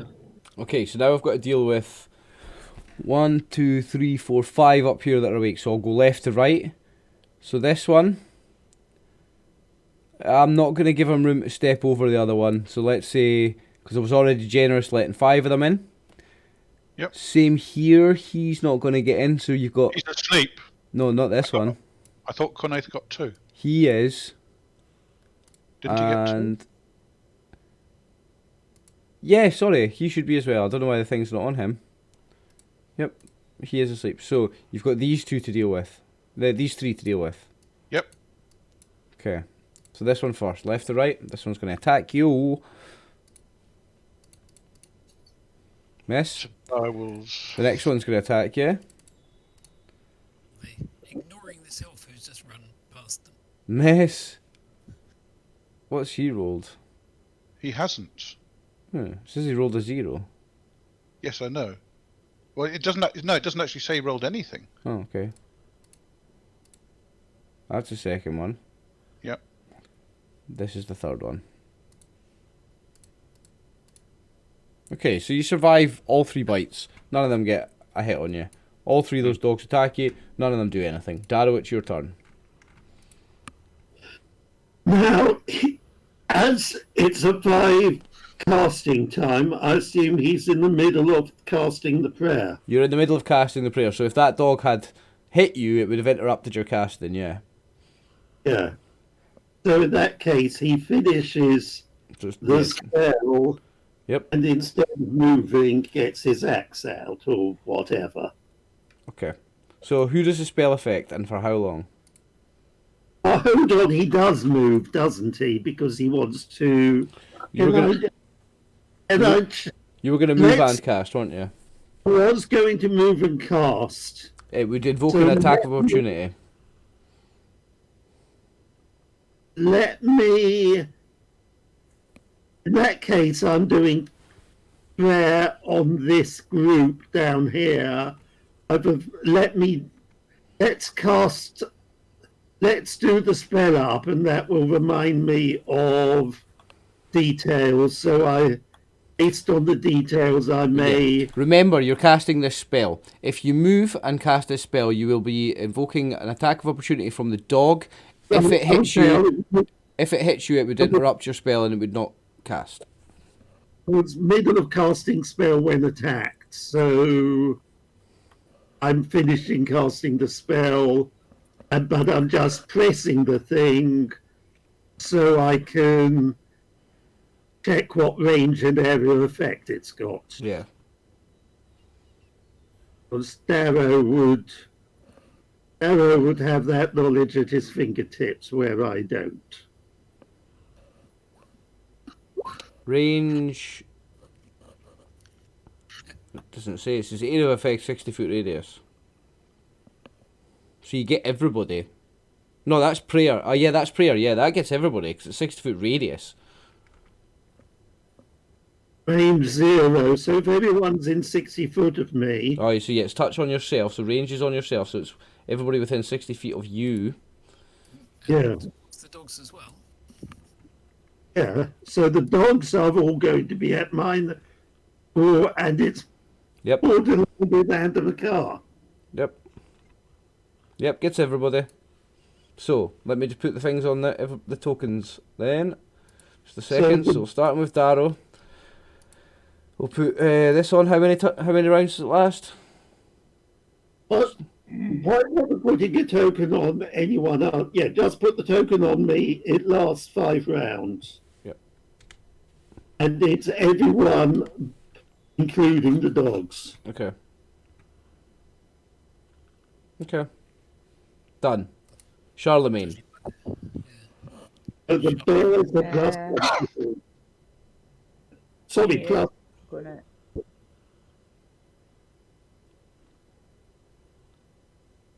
What's Charlemagne doing? You attacking? Yeah. Remember, he's got 3. Mhm. Okay. He's gonna attack this one. I don't know if you guys can see. This one? The one that, yeah. Yeah. Okay. Does that work? No, did you make a roll? No, I just meant had it worked. Alright, the ping, no, I don't think I saw, I didn't see it, I pinged it. Do you want me to do roll damage roll? Yeah, roll attack first, then damage, because you've got 2 potential opponents, so you want to see what you do with each attack first. And So that's a miss. +1 to hit and +1 damage. So that was, even with the +1 to hit, that misses. Because you need, it's armor class 6. So try the next one. That's a hit. +1 damage. Yeah, so roll damage for that, and it's +1. Is it a small, medium, or Medium. what size? Medium.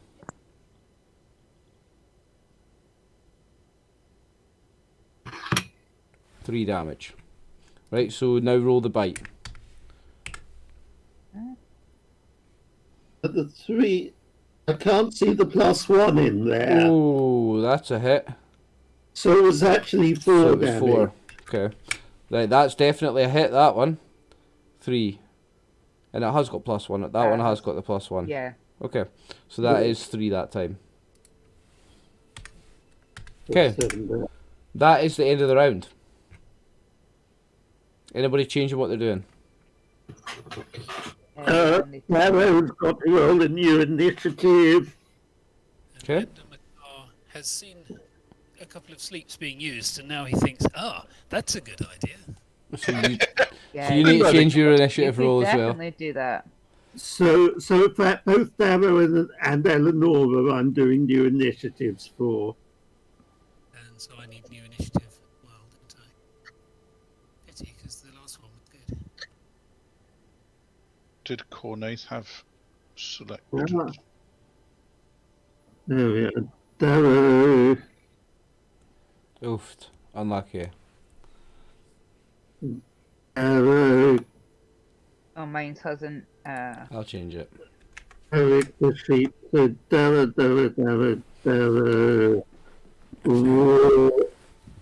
Right, I think Cornaith's going to try casting Scare, so let's re-roll his initiative. And Eleonora, I need to click on her and get her character sheet up. There she is. And that's a sword.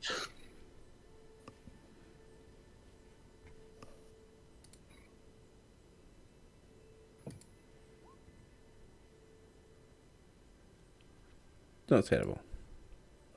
So that's Cornaith. Well, that was Cornaith, that one. Yep, he's casting Scare. Okay, where is it? Right, you've changed it. Eleonora's on 5 correctly, and Darrow's on 11, right. Yep. So, everybody's changed? Mm-hmm. Stinky Nook, you are first again. I shall go with my rapier for this one. Same one you were attacking before this one? No, Nope. it'll be this one, eh? Yep. Okay. So +1? No plus. Yeah, no, you've not got any pluses on this. no, because they're all facing me.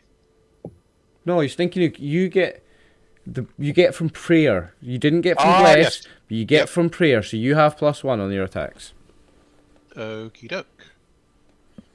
Submit and AC 1. That's a hit. Okie doke. Give me damage. And the damage is You get the +1 damage from the prayer, Yeah, yeah. you get +1 as well. minimum Oh, damage. Minimum damage, 7. And that's this one. That's that one, yes. Yep. Gotcha. Eleonora. Eleonora is able to move up, and that's the first one she comes across. Okay. Go ahead and Not attack. sure whether she'll be behind or whether you do any bonuses for that. I get confused between No, different- if she's behind it, yeah, it's +2 attack. +2 on the attack. Okay, I need to click on her and this time remember to leave the character sheet open. Area, I've expanded it. And So you got a total of +3 on this. No, a total of +4 on this. so, yeah, you're right, +4.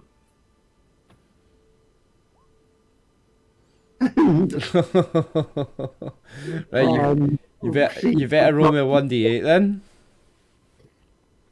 1d6 isn't no 1d 1d8 for a priest. 1d8. And you don't. It's the one you don't want. Okay, so critical miss. She loses next round's attacks. This round and next round's. Stinky Nook. Second attack. Second attack. Well, if Eleanor was going for that one, I will try a second attack on the one I hit before. Okay. Dum-de-dum-de-dum. Submit.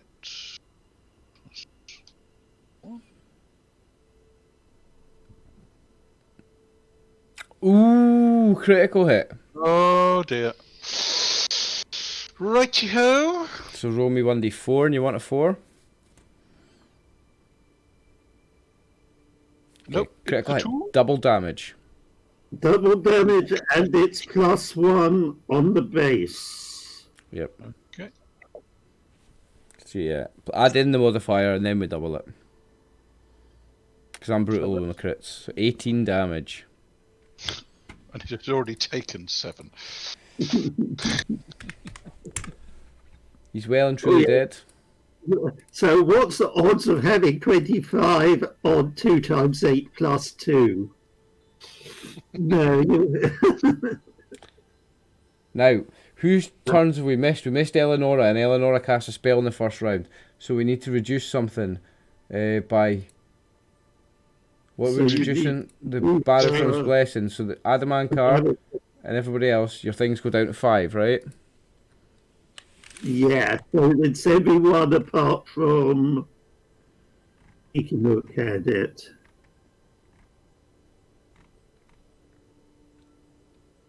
And the animals. Alright, I've got the wrong person. Hang on. You take it off him. The mate was out of Yeah, it's range. hers I need to be changing. So 5 rounds left. Okay. Slinky Nook has had a second attack. Cornaith, what's he doing this round? Scare. He's casting Scare. Casting scare over that whole lot, yes. Ooh, okay, roll that then.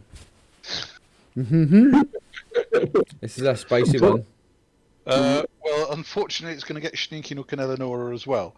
He just cast it. One gets a save at +1, and one magic resists. May magic resist. Hang on a second. Let's just. I left Eleanora's character sheet open. So let's get Cornaith and let's cast the scare, which is that one. 7 rounds. Okay, on how many hit dice of creatures?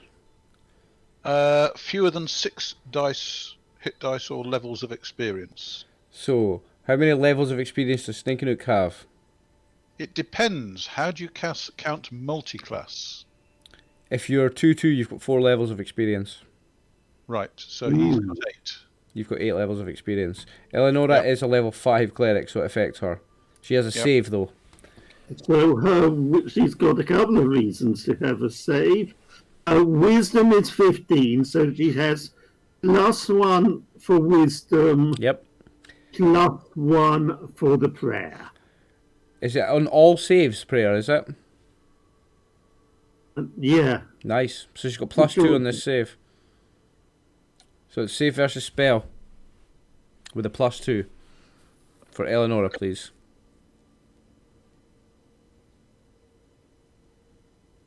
+3. Why does it say +3? Because she's already got +1 on the sheet. All right. Okay. So, the dogs don't get any save, do they? No. So the ones that were not already sleeping... now he's... I don't know why he's not got a token that says sleeping. Oh, he has. Yeah, so... This one is now scared. No, the sleeping ones aren't affected, so... Let's scare. Scare. Dead. Scare. The rest of them are sleeping. How many rounds? 7. Okay. So they are in fits of terror and could do nothing except fight if they're backed into a corner. With penalties. Looks like Sneaky Nook is backed into a corner. Adamankar. Since these ones appear to have been dealt with, is it possible for him to get within range of the 2 that are down the bottom again to cast a sleep on them? Yeah, because you can have half movement and then cast it, so yeah. So if he can move down the hill a bit and cast, I don't know how. It says 30 yards range. I don't know where 30 yards. Ah, you're fine. So from there, right? Yep. So you want to cast sleep at these 2? Yes. Right, roll for it then. Good sheet. See how many hit dice it affects.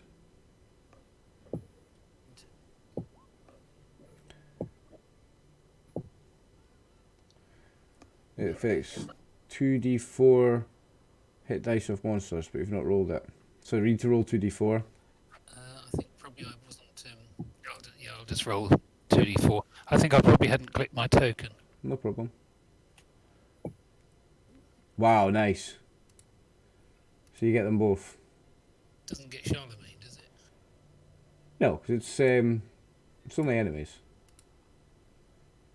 So how many rounds is that? 5 rounds per level, so 5. 5 rounds. Nice.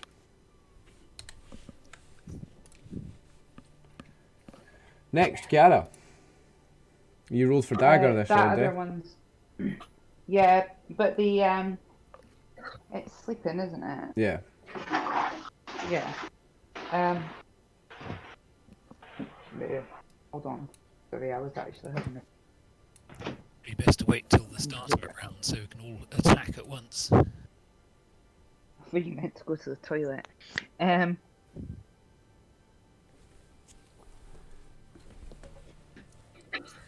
it's so teeny. Yeah, the ones that me are sleeping would... Mm-hmm. I don't know if I would go up. I don't know if I would go up the hill. I'll just hold. I'll hold. Hold your action. Mm-hmm. Okay. Well, all the dogs are either sleeping. All the dogs up there are either sleeping or scared. Or magical terrified. All the dogs are either sleeping or scared. Oh, those two are sleeping as well. Right, Yeah. fine. Yeah. Yeah. They would Darrow. put them on. Now, how long? Because I need to knock down your prayer that you cast. Okay, done. Go ahead. Do we pass any keep out signs? There's no signs.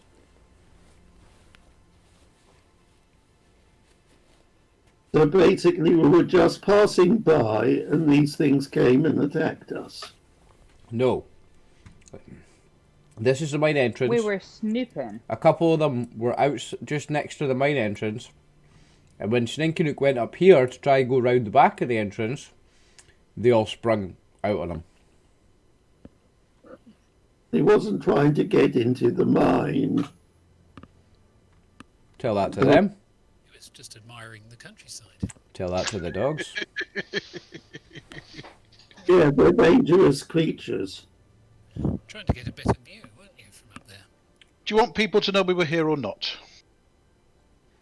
If not, then we'll just get Charlemagne to savage these two corpses and leave the rest of the dogs alive. Yeah, we'll leave it to the bear.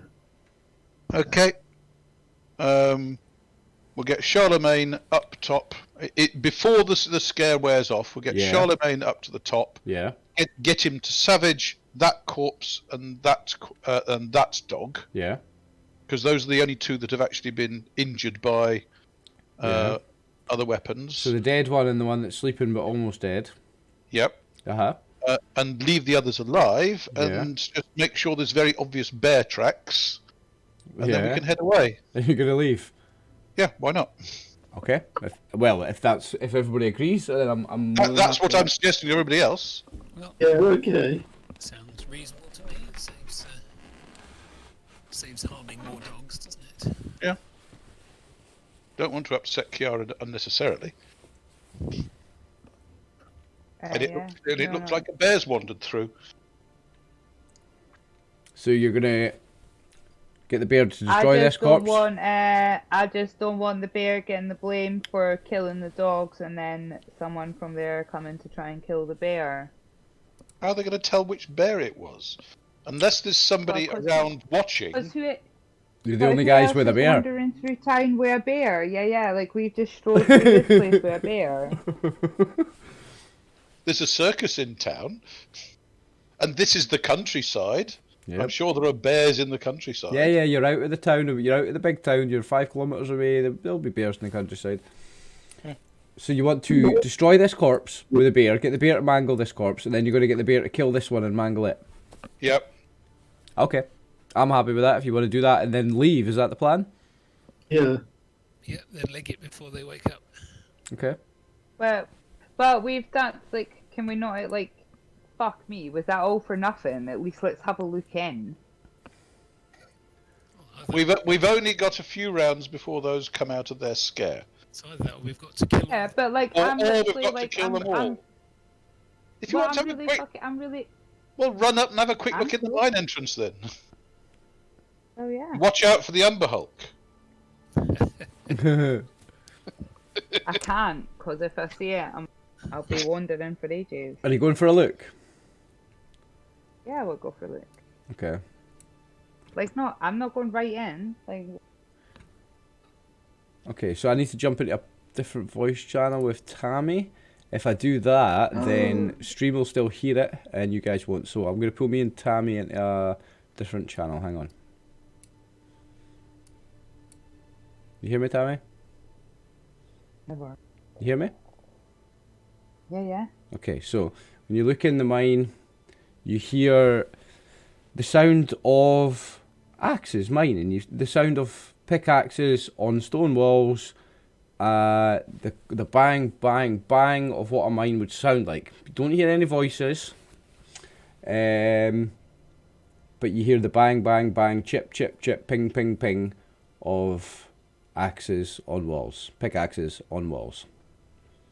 Okay. And you can see... now, I'm not going to change the players on the map, but I'm going to look at the map. So I can just... Okay, so see how much you see. So in the entrance, you see right in front of you, you see a couple of full mine carts. So you see tracks, and you see a couple of mine carts on them, and the mine carts right in front of the entrance are full. Beyond that, you see the start of a mine. You see tracks, and they go off in one direction and go off in another direction.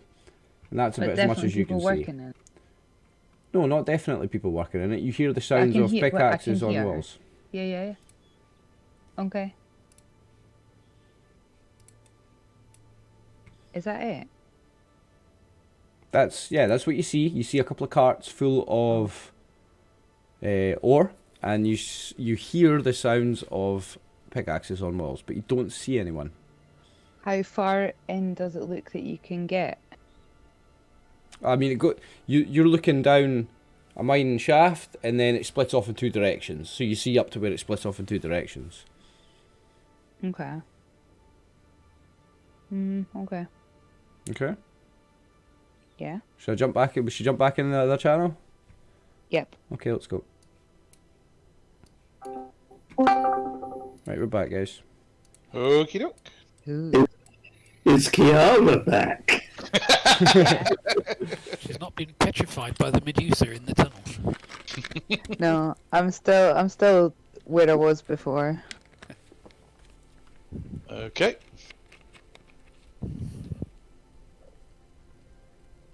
Are we still legging it? Yes, as far as I'm concerned, unless Kiara says something differently. No. If you guys want to, we can go. Yeah. Didn't see the glitter of gold from the... I would imagine the tunnel probably... You've only been seen by people wandering around with the bear. Well, I suppose depends. We didn't go through the town, did we? You came from here and came round the town with the bear. You came from the stable, which is on the outside of the big town, and came round the town here. So you've not been seen in Mamor with the bear.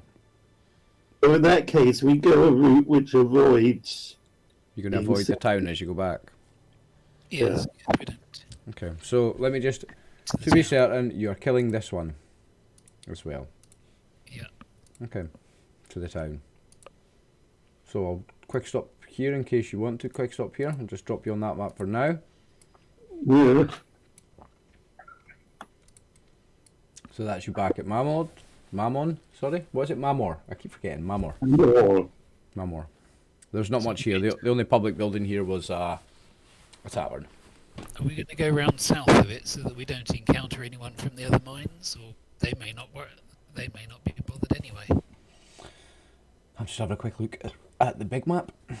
Because after all, if this chap is a recluse who doesn't talk to other people, who's he going to be telling that some of his dogs are dead? Yeah, we just don't want there to be a rumour of a group with a bear being seen this close. Well, it wouldn't really be a rumour, but Fine. we don't want anybody knowing it. You can go around the south of the town without being seen by anyone. Easily enough. Yeah. Okay, so let's move you into another map then. Back to Asanda. We'll skulk off in a guilty fashion. Okay. Okay. But so I have a feeling... I don't think we're skulking. I think Darrow is kind of marching determinedly towards the Badger's ass. So yeah, that was a few hours. So there and back was an hour and a half each way.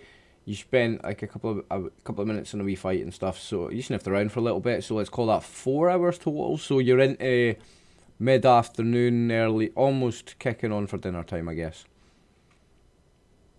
Built up a bit of a hunger there.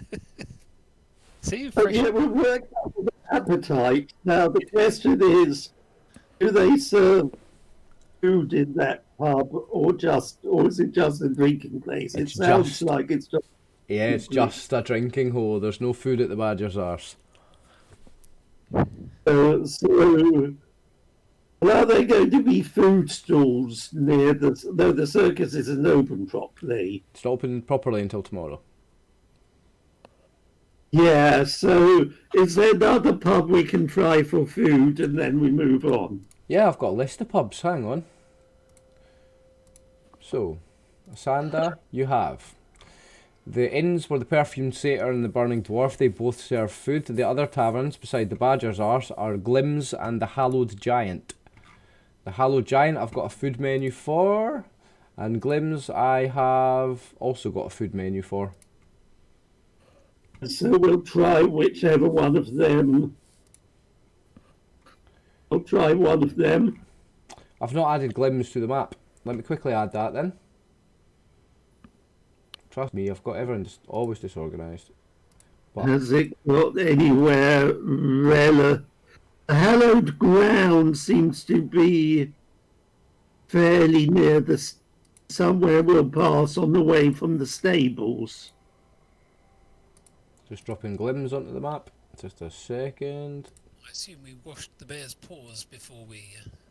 Yeah, well, there's convenient rivers and things. Yes. Meant to be streams and things. There you go. So I've popped Glims onto the map as well. Can't see where Glims is. You will now. Right Here. there. So Glims we can try if we visit the market tomorrow and see if there's stalls there. And we were dropping the bear at the stables. Hallowed ground is reasonably close. Yep. So let's try. So you're gonna go to the Hallowed Giant for food. Hello, Giant. Yeah. Okay. Did I have a food menu for there? Yeah, I do. So oxen ramen. So oxen noodles. I don't know if I just copy pasted that ramen. It's noodles. Oxen noodles with rice and glass of brandy. Goose steamed bun. So a goose burger with sharp cheese and a tankard of ale, and boar stew with bread and a tankard of ale. That's the specials. It sounds quite upmarket. Yeah, it's alright. The tavern is owned by and run by a man called Tim Storheim. The tavern is a plaster and wood frame 2-storey building with a small fenced yard and shuttered windows. A small dragon skull hangs over the hearth. It contains a small wood oven and very few tables and chairs.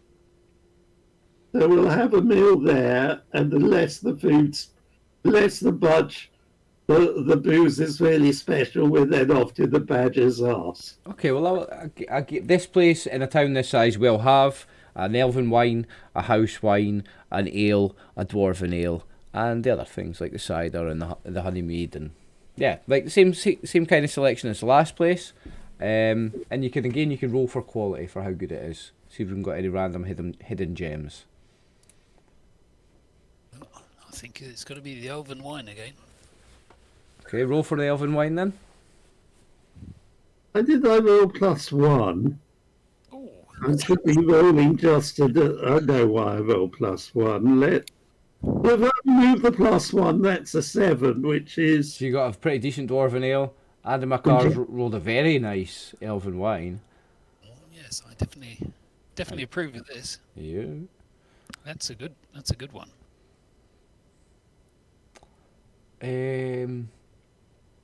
So if Yeah. you recommend it, Also, I'll give a 10% chance for a tavern in this town, just like the last one. I'll give a 10% chance for them to be a mushroom wine. I For thought them- it was for the whole town. Ah, right. My No. apologies. For each tavern, I'll give them a 10% chance each. Well, I think it was 5%. But anyway. 5%. Anyway, he's not rolled it. No. The Badger's Arse, you're not getting that. The Badger's Arse has got a set menu. It's a very specific place. But yeah, in other bars, we can random it. Yes, but the Badger's Arse has a house wine, and it's run by a dwarf, Yeah. and it's goblin and dwarf and house. So if it's underground, it could be mushroom. So we could. So booze-wise, we're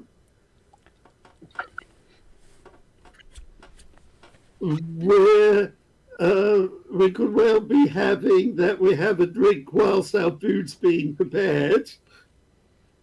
Oh, yes, And then we have a drink to wash it down afterwards. Oh, well, the drink was good here, so you're having a nice drink while the food's prepared, a nice meal, a nice drink to wash it down, and then you're going for a drink. Yes. That's the way Darrow sees it. So we got a hint of a combat. Darrow's like, no, we don't want to do this. We're going drinking. Come on, guys, we're fucking going drinking. Somebody put these dogs to sleep. Yeah, they're keeping us from the pub.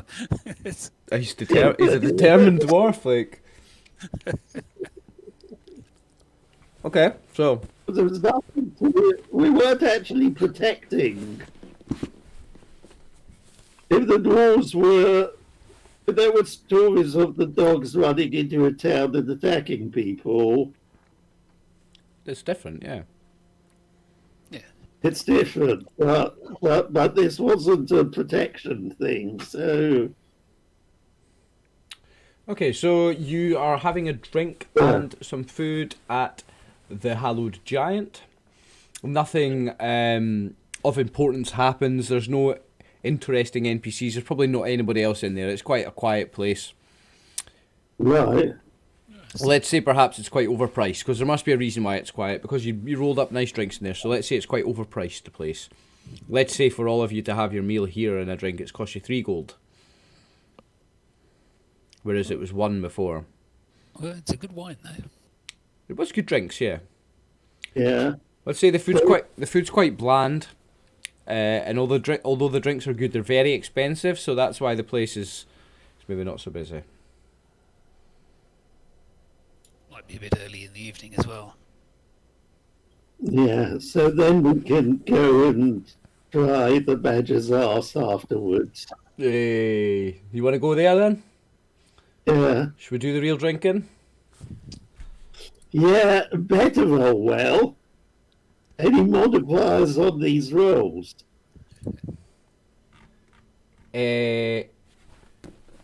No, these you're not rolling for how good these are. The Groblin Grog, the Skullbuster Dwarven Ale, and the House Wine, they are what they are. For like, for a regular ale and for an elven wine, he's not gonna. Nah, he doesn't have an elven wine here.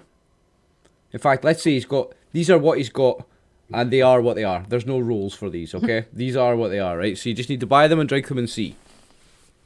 Okay. And?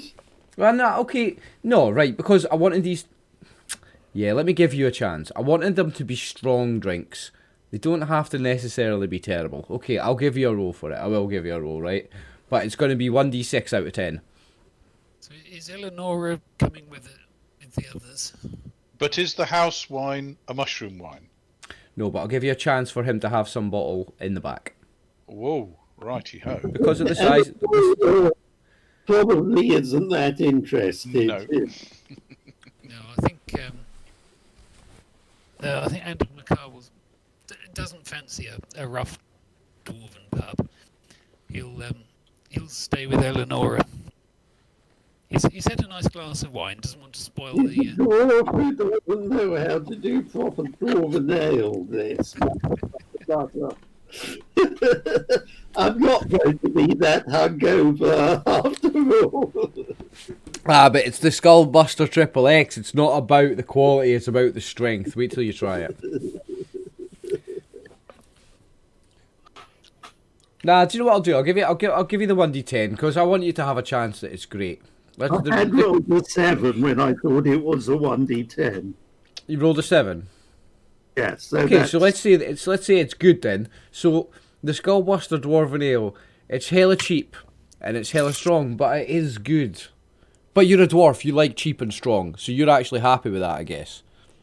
Yeah. So it's a 7 out of 10 for you. It's really strong. I guess maybe it might not be a 7 out of 10 for a non-dwarf. Do you want to try the Goblin Grog or the House Wine? particularly. There's a So the Goblin Grog, that's just his house ale. That's his local beer. yeah. If there's who's with me? I think you've got everyone except Andy McCarr and Eleonora. Don't know. Cornaith probably wouldn't go as well. Let's. Oh, good lord, no. Cornaith wouldn't go. Strong drink is a mocker. What about Stinky? He's going because he's sniffing out. He's still trying to find mushroom wine. Okay. So he'll go along. You know, this guy is an underground drink seller. Or seller of underground drinks, not an underground drink seller. Above regulation strength drinks. Yeah, drinks. Okay, he might be an Homebrew. underground drink seller. So these are your moonshine variety kind of drinks, like. Okay. He could have maybe made a mushroom moonshine. He's I've had stranger moonshines than that. not. But he hasn't, unfortunately. I already rolled for it. You rolled for it and didn't get one, eh? I know, but So you want to try his wine then? See if it's any good. Well, if I got to sit here for an evening while Darrow gets drunk, I will kind of sip some wine slowly, and Okay, I will try the house wine. See how, roll see how good it is then. I'll bet it's probably a fortified wine. It's super strong. correct. It's 4 out of 10. It's super strong. It's like triple It's a alcohol bullet tonic. vinegar. Yeah. Yes. Buckfast. Aye. Bull's blood. Yeah, it's pretty awful. But yeah, Darrow, you got a 7 out of 10 when I said it was out of 10. You said you got a 7. So the Dwarven Ale, the Skullbuster Triple X Dwarven Ale, mark that in your TripAdvisor. That was a 7 out of 10. So you're gonna get rowdy. Let's make saving throws for getting rowdy. This is the RxOliver homebrew system for getting rowdy. So who wants to make their checks first? Darrow, let's make you make yours first because you were definitely at the bar first. You've already finished your second one by the time everybody's getting there. You finished your second by the time they're getting their second. So yeah, let's roll yours first. Charisma first. You'll see that roll. Oh! Critical success on charisma. Darrow, you're the life of the party. Make the Constitution save and let's see how you feel tomorrow. A 5. It's got a -5 on it. All the drinks in this place have a -5 on the Constitution save, but you still made it. So Darrow, you're good tomorrow. Kiara, what are you drinking? Probably just the house wine. Okay, so roll me the charisma saving throw first. Just D20. Yeah, no. Oh, you nailed that. Right, now do Constitution with a -5. Excuse me. Hold on, cause mine. Oh, you failed that one. Okay, you're in a bad way tomorrow. Well, it was fucking 4 out of 10 tonic that I was drinking, but I had a good night. It's all right. Yeah. Well, the first one, the charisma check, that is like how you've gotten on in the bar. Like, you could have a great night, but everyone else isn't having a great night around you. Or you can have a great night where everybody's, you're telling the stories, everybody's laughing with you. When you make that charisma saving throw, that's what you're doing. So you're both having a great night, everybody likes you, but you're going to be sore tomorrow. Yeah. Sneaky Nook, you didn't get any mushroom wine. What would you like to drink with the guys? I was drinking the house wine. You're drinking the house wine, okay. Are you It's gonna... only a 4, yeah. Right, so Darrow, are you peer pressuring him to get smashed like you and Kiara, or are you just going to let him go at a casual pace, or... He's only a little one. Kiara's only a little one as well, but she goes for it. Well, Kiara's taller than me. Yeah. I was thinking, are you going to get drunk with Darrow and Kiara, or are you going to be... I don't know. behaving? Is this one of these above ground customs? Basically, I want to know, do I need you to make saving throws or not? Are you taking it easy, or are you getting drunk? If the others are trying to pressure him, this is the first time he's been in the situation. He will go along with it. Well, so far you've seen them. They've both made the charisma save, which means they're both having a great time, and everyone around them is having a great time. So that's the effects of those saves. It's obviously a custom, so I will go along with it. Right, go ahead and make the charisma save first, then. No. Obviously, my gnomish jokes are just going under people's head. Was that a fail? Was it? That was a fail, And and that's a fail on the Constitution. So you're stumbling over. No, I'm probably collapsed. Well, before you get to that point, because this is the charisma one, before you get to that point, you're stumbling around, knocking people's drinks over, elbowing people in the knee. I'm probably making jokes about noses. Yeah. Offending people, generally just being a pain in the ass. Yep. So, Kiara, Darrow are having a great night, everybody loves them. You're having a great night, but everybody else isn't really loving it. You and Kiara are going to be sore tomorrow. Right. But I didn't critically fail, so at least I haven't started a fight. Well, Darrow, let's go back to that critical success on your charisma one. Yeah. Critical success has to be noteworthy. So, Darrow is the life of the party tonight. Darrow is... It gets to the point where Darrow's like on the table with his axe in his hand, like raised high, and his drink in the other hand, and every time he stomps his axe on the table, everyone stomps their drink on the table, and he's telling the story about how they slayed the Umber Hulks, and the whole bar's cheering with him. And this is a rough pub. These are guys with, missing hands and missing eyes and all the roughies, and everyone's Darrow, Darrow, Darrow, Darrow.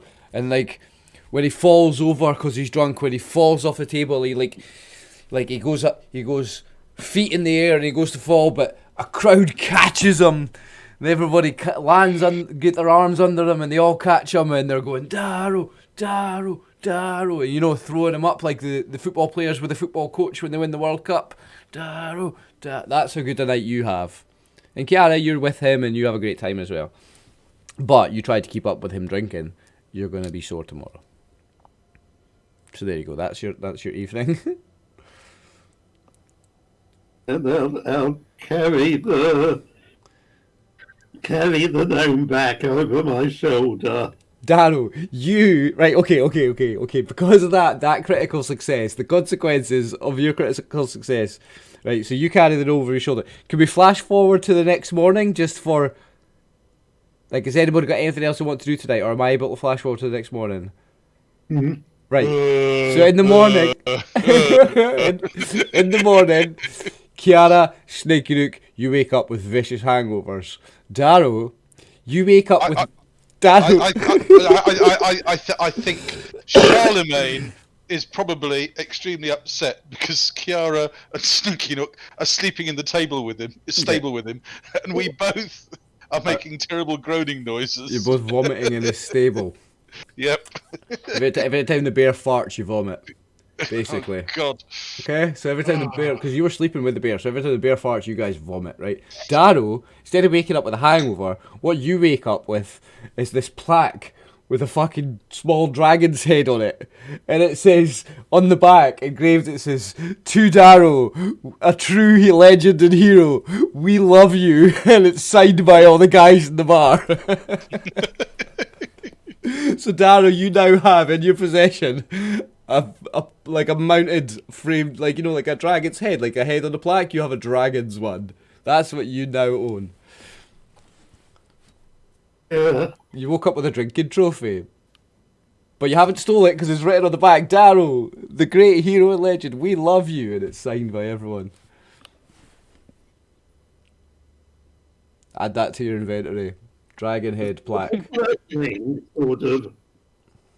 Oh, the dragon's head was from... Right, here we go. Because my memory's fucked up on me. The dragon's head was from the Hallowed Giant. So, you've somehow... In your night out at the Badger's Arse, you've somehow claimed the dragon's head from the Hallowed Giant. You've claimed that thing from another bar, but it's signed Darrow, the great hero. So there's a little mystery as to how you got it, because you were so drunk, but it's signed to Darrow, etc., etc., etc. So yeah, you were drinking at the Badger's Arse, but this dragon's head, that comes from the other bar, so... I know what it is. I had to carry the gnome back and drag Kiara back to the stables. Which is there. So you went past the Hallowed Giant on your way there.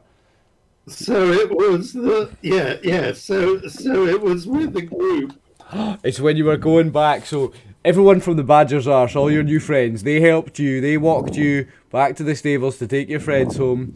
And then on the way back, you must have stopped at the Hallow Giant for another drink with all your new friends from the Badger's Arse. And things just continued there. And yeah, you've somehow managed to come away with the the dragon's head on a plaque. Kiara, Mm-hmm. why do you humans do that? I don't know. Is it really a custom? Meh. Yeah. So, Do I have to do it? No. so anything you guys have to do today for the whole day, let's say it's a whole day hangover, anything you have to do physical, it's going to have it's going to have a -1 on it. Thank God I went to the guards yesterday morning. Any attacks you do, also any saves, anything you make, any roll you make, is going to have a -1 on it. That's your hangover. That's how bad it is. It's not the day to go looking for mushroom wine then, is it? It's a good day for a brisk walk in the countryside. No. Walking's beyond me at the moment. Now, which tavern were you Let me die. Which tavern were you staying in? Okay, sorry, which inn were you staying in? You were staying at the Perfume Theatre, weren't you? Yes. With the lease, and some of you guys were in the stables. Okay. Yeah, so it makes perfect sense going and dropping them in the stables and then dropping off at the... Let's piece it together like a hangover. Let's piece it together. So he's went like this, carrying Kiara and Stinky Nick. He's gone past the alchemist. He's crossed the bridge here at the Perfume Theatre. He's like, right, okay, that's where I go to sleep tonight. Oh, there's the Hallow Giant. There's another bar. Oh, that's they had good drinks. I might stop in there for a drink on the way back, right? And then he goes, takes Kiara and Sneaky Gook home. Right, guys, rest well. I'm going back to bed. I'm gonna take it easy. My night's over. Oh, another bar. Hey, okay. And then it's all went down. Like he's been the life of the party again, and then somehow when he's woke up here in the morning, he's got the dragon's head. There you go. We pieced it together like a hangover. Yeah. Thank God there's a horse trough in this stable. I go and kind of dunk my head in the horse trough. Oh dear. So you're just gonna stick that dragon's head onto the onto your wagon when you travel off again, Darrow, and just keep that as a drinking trophy, or have you got any plans for that? So you know, in like the modern world where we wake up with traffic cones and road signs, you've done that. Except it's the actual thing from the bar. Except I'm lawful. Yeah, but you're lawful, you haven't stole it. So it's more like, in fact, it's not like that. It's more like when you go drinking in a bar and they've got something like, they've got this big giant fish above the bar, or some feature that's unique to the bar. You've made so friends with the guys at the bar that they gave you it, basically.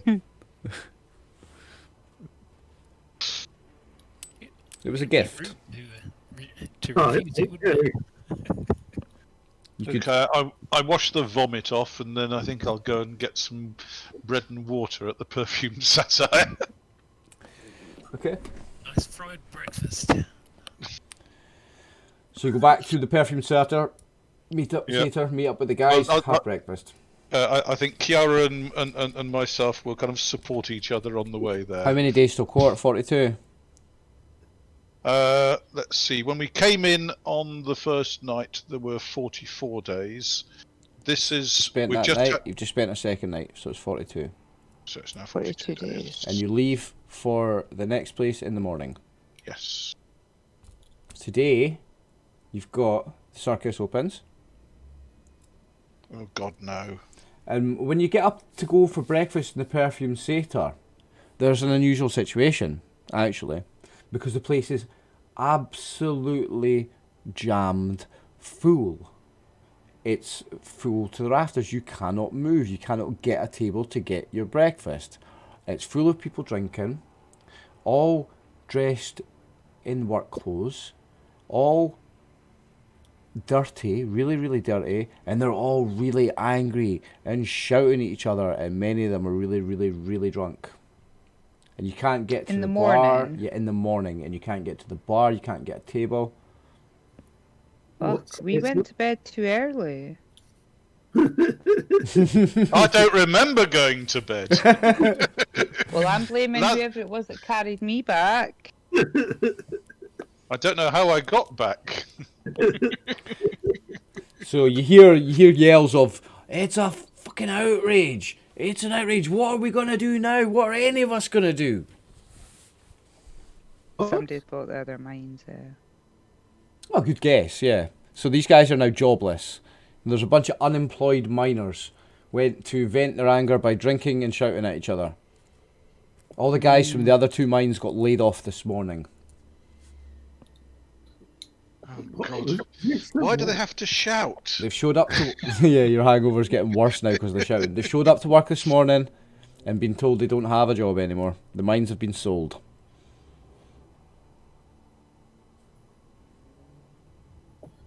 Why don't they go and work down south?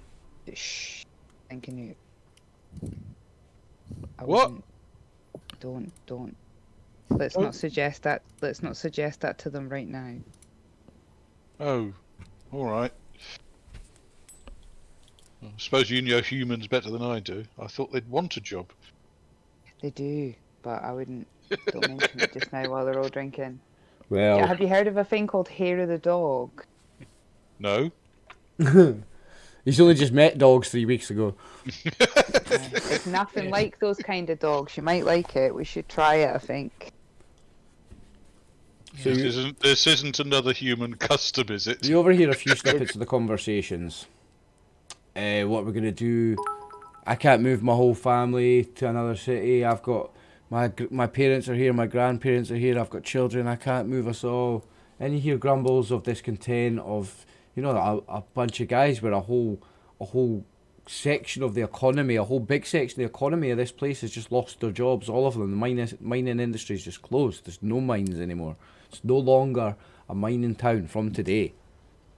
There's no more jobs. I mean, it's only just happened this morning. I'm sorry, I'm distinctly unsympathetic at the moment. They're making my hangover worse.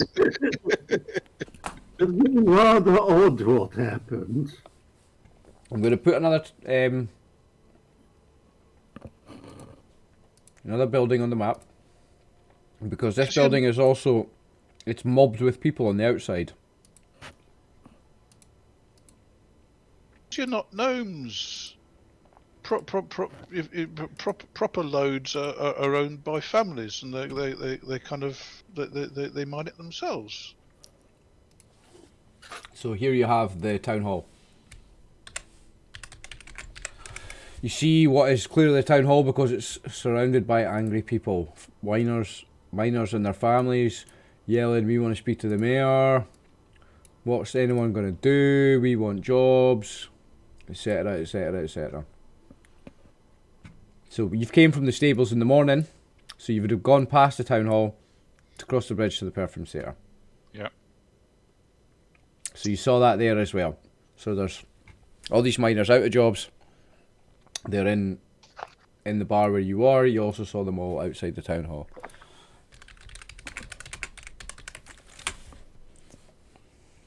Yeah. But you can't get a table at the perfume theatre. You can't get your breakfast here. Perhaps we should try Glim's. It's further away from the mob. Lockout going on. Is there a baker's nearby? I asked one of the serving people. I just want some bread. Bakers are, yes, bakers beyond I'm not sure I can make it there. But There's a baker's there, but no, a town this size, there's going to be several. So there's going to be several, yes. yeah, I'll pop another one down if you just give me a minute. Oh, I was looking forward to fried egg and bacon and sausages. So let's say we've got one here. and fried bread. That's right. So there's another baker for you. You fond of your shoes, or your boots rather, under my car? Very nice elbow boots, thank you. Yes. If I throw up over them, they might not be. Right, there you go, folks. There's another baker. Oh, that one's quite near. Yep. Okay. Yeah, town this size will be a few. Fried bread is definitely one of the best parts of a fry up, though. Debatable. Olives. I just like olives. Okay. Well, I don't know about the rest. I don't know about the rest of you, but I'm going to go and get some bread. Are you coming? No, okay. It'll be quieter anyway. At least I hope it'll be quieter.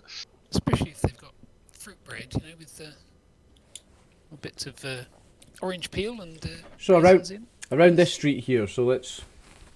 So what do I need to show you? They might have some mushroom bread, I suppose. So this street here, that's a little.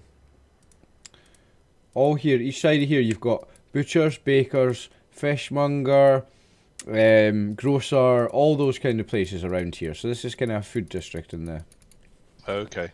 town. No. Yeah. I'll go. I'll buy some pastries for everybody if we're going to have that for breakfast. Okay. Yeah. Sounds good to me. Okay, so just take the appropriate amount of copper pieces from your character sheets. Work it out yourselves. Yeah. I do enough as a dungeon master. I'm not working out copper pieces for bread Well, rolls. that Pedro was doing it. Listen, I do enough as a dungeon master with hit points and fucking magic spells. You can worry about how much copper pieces a bread roll costs. I'll just spend a silver piece to buy bread rolls for everybody. Let's say you replenish your rations as well. Whatever ration packs you've got, spend a certain amount of money, you can update that. Okay. But if there's smoked fish or something, or whatever, dried, there's some sort of. Okay. What's the South African term for dried meat? Have they got any smoked meat, smoked hams, etc.? Oh yeah. Okay. You'll well, find we'll a butcher and a smokery. You're going to find all these kinds of food places. Okay. Well, if we get 5 gold's worth of smoked meats, we can put those on the cart for Charlemagne in case we don't catch anything hunting. There you go. You buy 5 gold worth of smoked meats. Okay. Uh, I like how you go to bakers and butchers and stuff, and you're really making me build this town up, which is cool. I'm going to keep putting these things on. So let's say you went there for another butcher, okay? If they've got a greengrocer, I'll see if they've got any mushrooms and just chew on a few. Well, you definitely get some of those. Good. Oh God. These aren't real mushrooms. They'll do though. They're overground ones. Yes, I know. They grow in the sun. Okay. No, mushrooms don't grow in the sun. Even like outside, mushrooms don't grow in the sun. I think they grow overnight. Actually, I might be wrong. Maybe I'm just thinking of magic mushrooms, but pretty sure mushrooms spring up overnight, David. Mhm. I'm not sure, but I think that's what the case is. I don't know, man. I know very little. They don't actually grow like photosynthesis. They're actually fruiting bodies. Yes. Mm-hmm. Yes. So they just pop out of the ground, but they're not the same as proper mushrooms. I still maintain. I know if you eat the right ones, you see shit. I know that. Oh, those are very special. Those are the best. You know, the shaman in the tribe, in the clan, is very insistent that if we find any, to let him know. I guess the flavour of deep gnomes and snuff verblin, and the fact that they live amongst underground fungus and that's such a big part of the Underdark. I guess any kind of psychoactive mushrooms, any psychedelic mushrooms, they will be a part of their religion, won't they? 100%. Yes. 100%. Definitely. Yeah. I'm just trying to play They him should up. be a part of every religion. Just, my opinion. Yeah, yep. Okay, so where are we? What we do next? You've got this whole day. Well, I'm not going to be worth much this morning. No, you got -1 on anything you do today.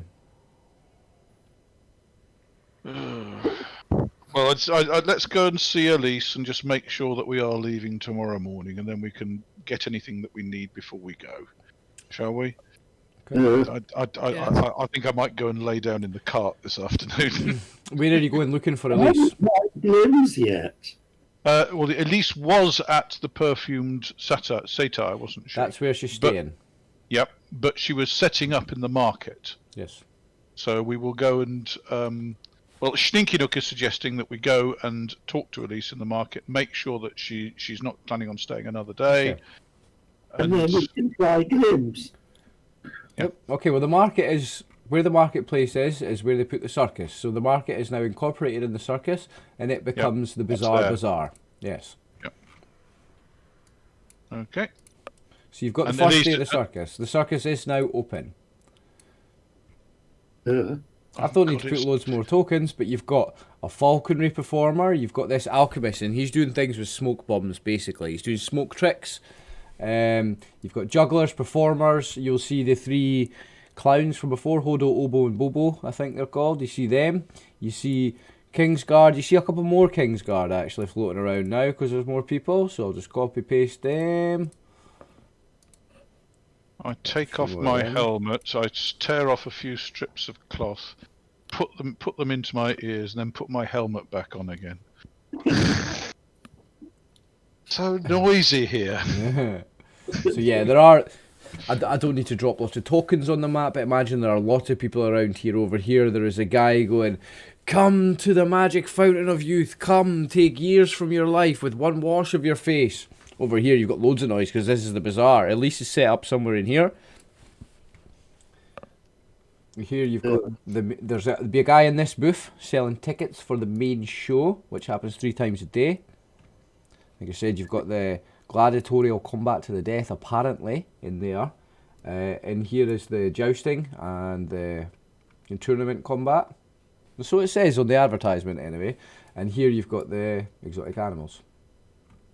Combat to the death, Darrow doesn't approve of, unless there's a cause. Schninkynook doesn't approve of it either, unless it's the other bloke's death. Yeah, depends who's dying, eh? Yes. So Eleanor, I'm going to put Eleanor on the map. Not Eleanor, sorry. Eleanor needs to be put on. Elise, I'm going to put on. Okay. I haven't made an actual token for her, and she's with Artan. Artan is her bodyguard. Okay. Well, I shall kind of poke around until I can find out where Elise is and head over towards her. Okay. And so in here you've got all manners of sellers of exotic spices, potions. Any potions, I'm going to give percentages on potions, and also scrolls. I'm going to give percentages on scrolls because this is magical items and all sorts of stuff. So if there's anything like that, if you want to try and buy any magical scrolls, everything's going to have a percentage here. Everything, because it's the bazaar. So name something, and there's a chance it's here. Deodorant. Yeah. I kid you not. Those above ground creatures have got massively powerful senses of smell, much worse than the Underdark. I need some of that stuff. But I must speak to Elise first. Okay. So Elise says, good morning, Stinkinook. You look a bit worse for wear. Enjoying the revelry of the festival season, are we? It's a bit loud. Are you still planning on leaving tomorrow, mistress? Tomorrow morning after breakfast, yes. I will stay here for the first real day of the fair, and we will travel tomorrow, yes. I've already sold most of my regular goods. Today I will pick up a few things here and there. Today's mostly about buying. I've done my selling here. Today I will hang around, meet the people here, perhaps pick up a rare item or two. That's what I'll do here today. And then, yes, we will leave tomorrow morning. I assume all is well with you and with the gang. Yes, apart from, my head, yes. All right, mistress. we'll leave you to find your rare items. I'd offer to have a look for them, but I don't know what you're looking for. So I don't know what I'm looking for in particular either. It's just one of those. It's one of these places where I just stop and, I've done my regular business. I take this extra day just for the fair and for the oddities. I don't know. Well, I'm not looking for anything in particular. We'll see if anything looks for me. well, if you see any mushroom wine, mistress, would you let me know? I've been looking for it all over, and so far just found part of a bottle. Okay. Mushroom wine, you say? Yes, mushroom wine, mistress. She says there's a man over here. When she points over here, go see the man at the stall in the south east. Oh, he cheers up remarkably. Oh, thank you, mistress. Okay, venture over towards the stall in the southeast. Now I'm going to have to name a character here, so excuse me while I quickly bring up some sort of generator. Not a gnome, is he? He said, hopefully. No, it's a halfling. A halfling. His Oh, well, name- about the right size, certainly, but His name is Eran Cherrytree. Eran, E-R-A-N, Cherrytree. A halfling. okay. And he sells rare drinks. Oh, Master Cherry Tree. I was given to understand you might have some mushroom wine. Let me have a look. So he goes and he starts digging in some crates behind him. Sninky Nook roll a percentage dice. I'll give you 25% here. No. Oh, he doesn't have any mushroom wine. Oh well, you had a good chance, but no, there was none there. Well, okay. I thank him politely, and does he have any good dwarven ales or dwarven stuff? Right, he certainly does have dwarven ales. He's probably got lots of different ones. Let's make a percentage for does he have a good one then, okay? So 50% he's got a good one, right? So roll. No, he's not got a good one. This is my hangover affecting reality. Yeah, looks like it. So no mushroom wine. He's got some dwarven ales, but he's going to be honest with you. He's like, nah, none of these are any good. I'm not going to say. I'm not going to lie to you. What was it? Oh yes, I think yes. Andrew McCarr was after Have you got a good elven wine? Oh yes, definitely. I've got a good elven wine. Surely I have. So he has a look around in his crates. Let's give it a 75% chance. Just right. Okay, so he's got a good elven wine. Bear in mind, it might be a 75% chance, but I got +1 on the die roll because of my hangover. So that's 74. Let's make it 1d6 plus 4 for the quality.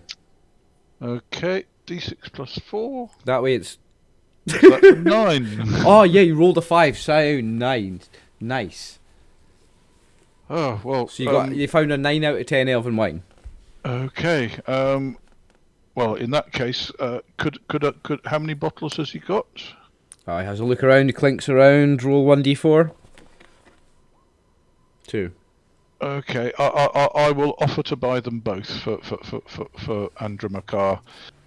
Okay, 5 gold each. I will pay 5 gold each and get 2 bottles of wine for Andrew McCarr. So hungover, he didn't even notice how extortionate it was. I wasn't even going to try bargaining. In my state, he'd have put the price up. Okay, so you didn't find any mushroom wine or any good dwarven ale, but you found some good elven wine. You're going to buy it. Okay. Yeah. This whole session's been about alcohol, but okay. When I find the party again, I will hand them over to Andrew McCarr and quietly tell him it's in thanks for watching out for Kiara for me. Okay. Oh, thank you. These look very good. Yes. Let me. Do you want to make a roll for mushroom cigars while you're here? Oh, if there's any chance of mushroom cigars, I'm talking out of all the traders here. Yep. Everyone here, I'll give it an overall chance of 10%, and that's probably the best chance you're going to find for mushroom cigars for a long time. 10% chance that someone here has No it. way. No way. No. Okay, no mushroom cigars. I just have to keep rationing myself. Okay, so you're done in the bazaar? Okay, done in the bazaar, thank you. That's Well, our actually, time you're moving. I'll stop by the alchemist and ask if they've got anything to take your scent away. That's our time you're moving. Sorry, Right. my apologies. Okay, so this alchemist is a performing alchemist, but there are guys in stalls here and also in the bazaar. So you want a potion to take your smell away, or like something you Yes. could. Right, okay. So there's the guy at the stall, exotic looking guy. You know, he's got, let's say, like a turban or something. So he's from a very different part of the world, someone you never recognise. And he's like, yeah, I've got just the thing you need. What kind of perfume you need? And so there's a guy with all sorts of perfumes. What do you need? How do you want to smell? What do you want to attract? Women, men, dwarves, elves, dragons? What do you want? What are you looking for? I want to stop dogs smelling me. Good. They're big and they're horrible and they're nasty. So you want to cover your natural scent so that a dog can't smell you. Well, I don't want a dog to smell me at all. When they smelt me, they attacked me. Okay, yeah, I've got just the thing. So, and he goes into a chest under the front counter of his little stall. He says, "Yes, here you go. This is the one." And he puts a potion on the desk. Okay. Have a sniff. It's not Old Spice, is it? No, it says it's a potion. You don't cover yourself. You drink this. It's a potion. Oh, right. All right. Well, how much is it? 250 gold. God. Kind of look through his purse and. It's called a potion of scent nullifying or something like that, I guess. Potion of scent diffusion. Potion of scent masking. How many doses in the bottle? Oh, it's one. It's strong stuff. No one. You'll be completely immune to anything smelling you, not just dogs. But it's a one-use bottle. 250 gold pieces. Expensive stuff. I realise it's expensive stuff, but there's powerful magic in this potion. If not, even a dog can smell you. You know what dogs do? They just go and find the smelliest thing possible and roll in it. All right. I will buy it. Cool. And then I shall go to one of the spice sellers and buy a big bag of powdered chili powder. Okay, no problem. You can just do that. How much will that be? Gold? Oh, gold. Well, it's spices. It's exotic spices. So let's say you'd get a chili's not the most exotic spice, but again, the part of the world we're in, it's an imported one. It has come from a long way away. So let's say, yeah, it is an expensive. It's Well, gonna I'll be have a look through. 50 and gold pieces. I'll find. Is there a kind of smelly sort of spice that's relatively cheap? Yeah, there'll be one cheaper than chili. Yeah. Yes. So let's say for 1 gold piece, you can get one. Okay, fine. So that's the cheap version of hiding my scent, just by scattering that around and killing their sense of smell anyway. Okay. Yeah, probably if you put a load of aniseed around or something, that'll confuse them. Is it aniseed they use? I don't know what dogs like. These are strange above ground creatures. Yeah, he doesn't know anything about them. He's just trying to get away from them. They're dogs. They're just pets. Someone wants You to remember- go back to the mine, eh? You remember what I said about Tegan? They looked just like Tegan. Yep. They looked just like them, eh? Same size of dogs, like.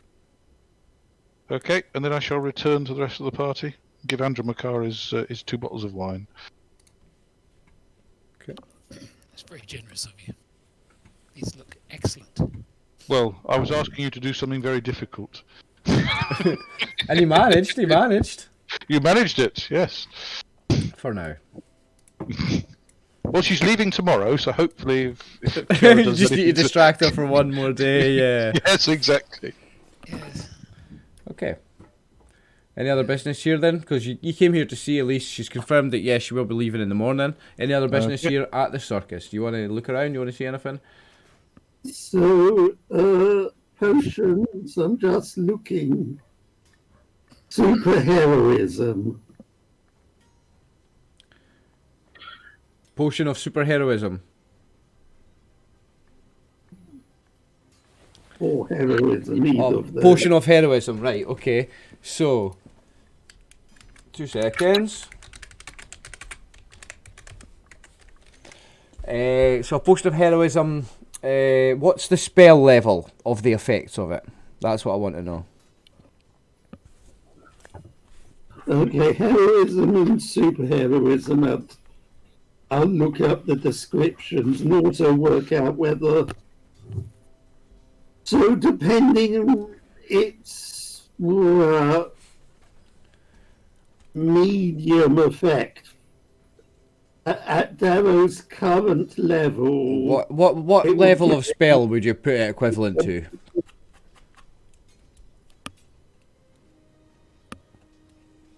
I don't know.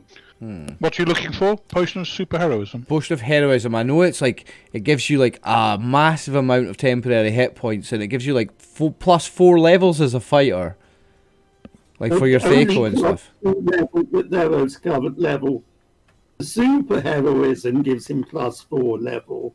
Okay, so let's say a potion of heroism. There's a 10% chance that he's got one of them, and there's a 4% chance that there's a potion of superheroism. I've got a tier system written down here. I just need to decide where about on the tier system to put each one. So I'll put the heroism at this 4th tier up, so there's a 10% chance. The super heroism at the 6th tier up, there's a 4% chance. Right. Do you want me to just post something that might help? Yes. Go ahead. Where you post on Discord? If I post it to Discord. Yep. Boom. I've got a tier system. I just need to know where to put it in the tier system, eh? Right, let me just RPG games. There, and there. Okay, so you posted it in. Oh, sorry, I posted it in general by That's mistake. fine. Sorry. No, that's fine. That's fine. Right, let me get a quick look at this then. Okay, it's basically a character class for alchemists, but there is a list of potions at each level. Ah, okay. So if you go to page 3. Yep. I can't open it just now, but if you open it for me and you have a look. Okay. So you're looking for heroism. Yep. Basically, heroism would be a 3rd level potion. Okay, I'll put it on the 4th, so I'll put it there then. So heroism. Super heroism, where would that be? That would be a 4th level. Ah, okay. And then things like X-ray vision, polymorph would be 5th level. Potion of longevity 6th level, stone flesh 6th level, and so on. So, Darrow, let's have you roll for a potion of heroism and for a potion of super heroism then, right? So for potion of heroism, you've got 15% chance. No, and for a potion of super heroism, there's a 10% chance. Oh, no. Anything else?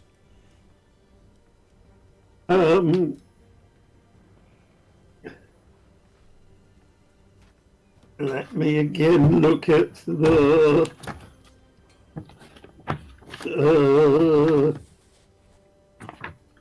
Tell you what, actually, that's a good idea. I need to run to the bathroom, so while you have a look at magic items and magic potions, I'll do that. I'll be back in a moment.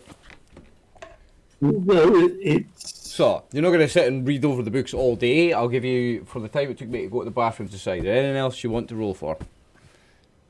Let's roll for giant strength, and then we can. Girdle of giant strength. No. Can't afford a girdle. Potion of, right, okay.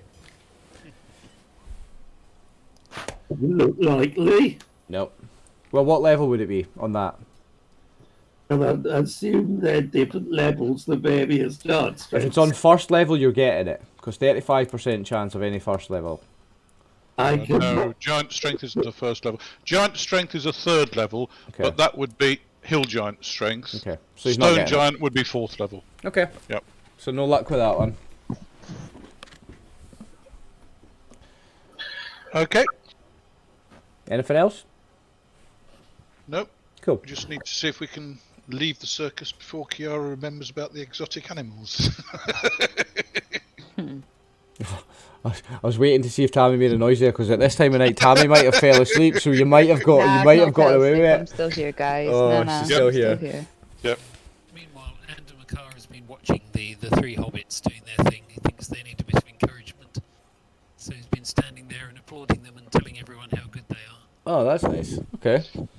So you're giving some encouragement to the jugglers, the tumblers outside. Yes. Yeah.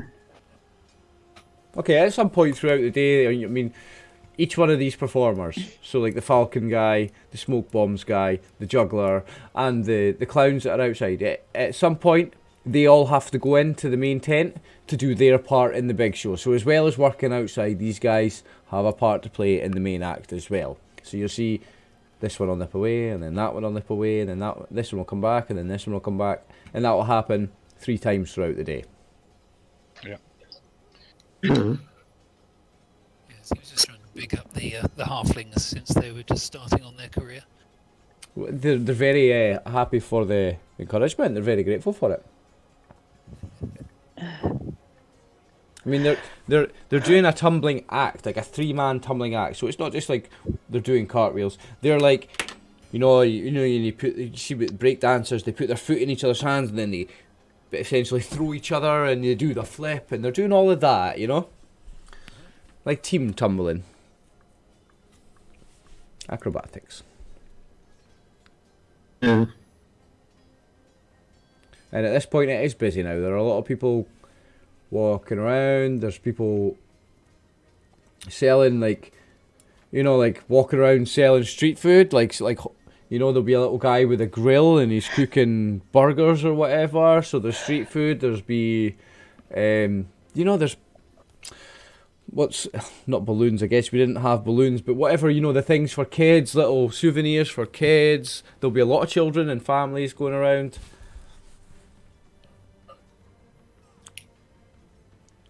But you feel like maybe it's not as busy as it should have been. You feel like there's something hanging over the atmosphere.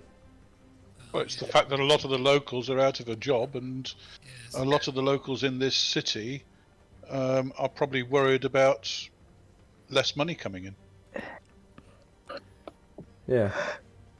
Well, you perhaps see that each performer in this outside area is performing to a smaller crowd than really they should be.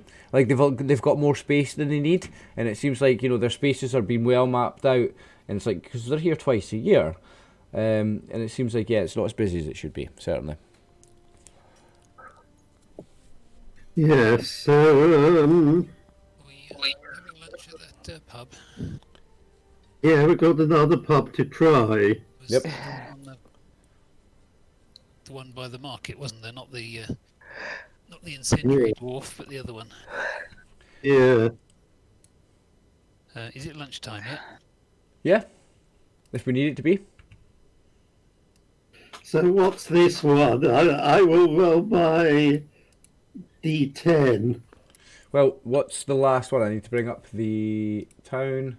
What one have we not been to? You've not been to Glims. That was the last one. Yeah. I've Right got by the market. I've got a food menu for Glims. So the Specials menu. Dwarven Ale is ordinary. Oh, is it? Oh, so you rolled a 5. So it's middle of the road. Okay. I've got a wee description. The tavern is a timber-framed, simple building with a grey tile roof and a row of flowers around the building. It's well lit by a few magical torches. It contains a high vaulted ceiling and a huge collection of alcohol behind the bar. Oh. I was going to give up on trying to find a good elven wine, but perhaps there'll be one here. There's a good selection here, so go for it. Let's see what they've got. Oh, I'll have one of those. Then you'll have- Oh. Right, so when you buy that wine, you hear somebody in the bar shouting, "Who the fuck is this prick with all the money? Look at that, buying the posh wine. Half of us have not even got jobs and you're in here flexing like that, buying that." Yeah. These bougie with their money, these passing adventurers. Yeah, it's alright for you guys. You can just move on and just do the next thing and go save the next princess and just, you know, burn down the next village or whatever. Whereas we're stuck here with no fucking jobs. Don't know what I'm going to do. Don't know how I'm going to feed my children. And so the guy next to was like, "Oh, calm down, calm down. It's not his fault, mate. The guy's just trying to buy a drink. Hey, calm down, hey." So, you know, the atmosphere's terrible in here as well, eh? Basically. Mm.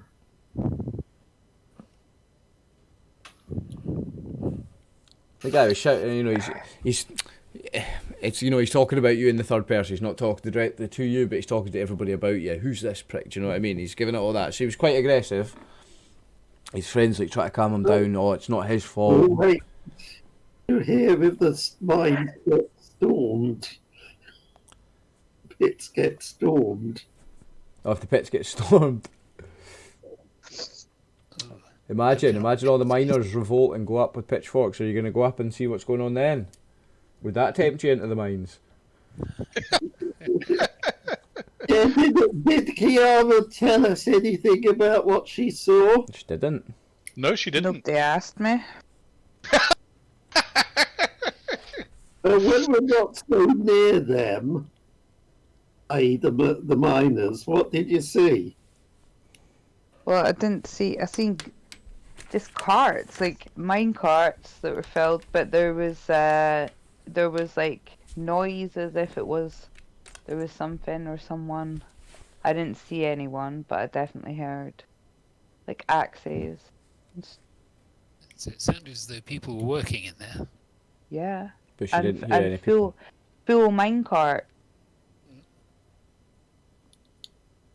Yeah, so describe what she saw when she went in the mine. She saw full carts of iron and copper ore, and she heard the noises of pickaxes hitting on walls and mining.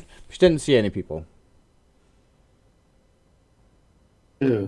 That's exactly what I told her when we were in the other private chat. Nothing more than that. She didn't go any further in. Yeah, well then, probably decided that dwarves or something are better miners. But it's not a dwarven town, this is a human town. And we didn't see any. Now again, this is the miner speaking. This is disgruntled miner speaking. Sorry, I'm going into character there. I shouldn't be in character. The disgruntled miners would be saying things like, you know, there's no one's they've not brought anybody in. It's not as if we've been replaced. There's just no jobs for anyone anymore. Well, why did the owners of the other two mines sell? Are you actually asking someone now? Are you asking? Yes, I'm asking the miner that's complaining. Okay. For the money, for the gold. Apparently a man's come in with a load of gold and bought up the mines. It was an offer they couldn't refuse, apparently. And now all of us, these men. So are the owners local? We don't know who it is. Oh, you mean Arthur? The guys that own the mine, the guys that sold the mines, yeah, they're local. They live up. They both live up in Mamor. So it's Arthur. I forgot the names. It's Arthur Pot and Robin Gok. They're both from Mamor. They both live up in the town. They both live up in the village, the mining village. So why aren't you complaining to them? No one's seen them. So how do you know that they sold the mines? Well, they're the people that owned them. Yes. But if they've disappeared, that sounds suspicious. We just got to work this morning. We're told that our employer has sold the mine, and we are turned back. We are told this doesn't belong to you. There was guards. They had guards up there saying, turning us back, saying this is no longer owned by the person you were working for. It has been sold. You don't work here anymore. That's all we know. Sort of guards. Mercenaries, by the looks of things. Just mercenaries. Hired guards. They didn't look like criminal sorts, just the kind of men you would hire to guard something. Armed guards. Yeah. I mean, the guards themselves didn't look malicious or, or evil or anything. They were just there to do a job. They're there to guard this mine that people are trying to get into, but it doesn't no longer, they don't have access to it anymore. So they had guards turning us away, saying no, you can't come in here. Were they locals, the guards? No. I don't know where they were from. They were humans. They were normal people, but I didn't recognise them. And when was the last time you saw the owners of these mines? Oh, you mean the men that we worked for? Yes. I mean, we would only see them once a week to be paid.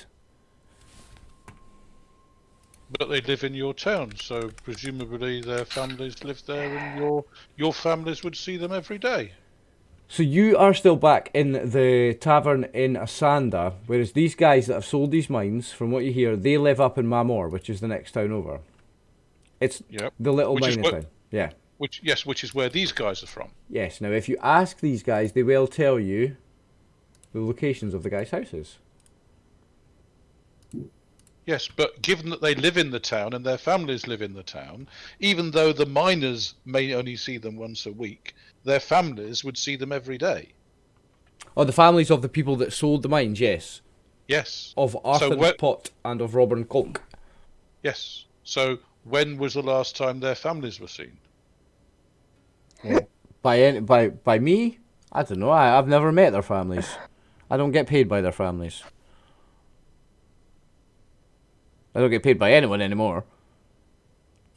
Yeah, but that's a small town. In that sort of size town, most people know everybody, and yeah, but I live down here. I don't live up in the village. I live down here and work up there.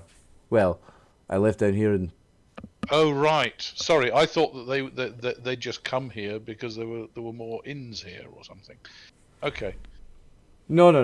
There's only a few houses up by the mining village, but they're big, busy mines. Most of the guys that worked in those mines live down in Asanda. There are a few houses up here as well. Right. But not enough to populate all the mines. So yeah, some of the guys that worked in those mines are up here. Misconception. I thought No they lived in Marmor. No, so Arthur Pot and Robin Colk, the owners of the two, or the previous owners of those two mines, they do live up there, and they will tell you where their houses are. I've marked those on that map. Well, I don't know what you want to do, Darrow. We're leaving tomorrow. Yeah, at the moment it seems as if someone who's wealthy and, whether they're using or top magic of some sort or... Well, yes, we don't know that the mines are actually bought legally, do we? I mean, all you guys know just now is that the mines have been closed. There's no signs of any evil or any criminal activity whatsoever. There's nothing criminal about this. The only problem here is the loss of everybody's jobs. There's not been anything criminal as far as you know. Just that somebody's come in, swooped in, and just lost everybody in this town their job, basically. Yeah. So someone rich and callous. Yeah. Somebody with access to some workforce that they don't have to Pay. Possibly they don't have to pay, or certainly that's not a regular sort of workforce. Be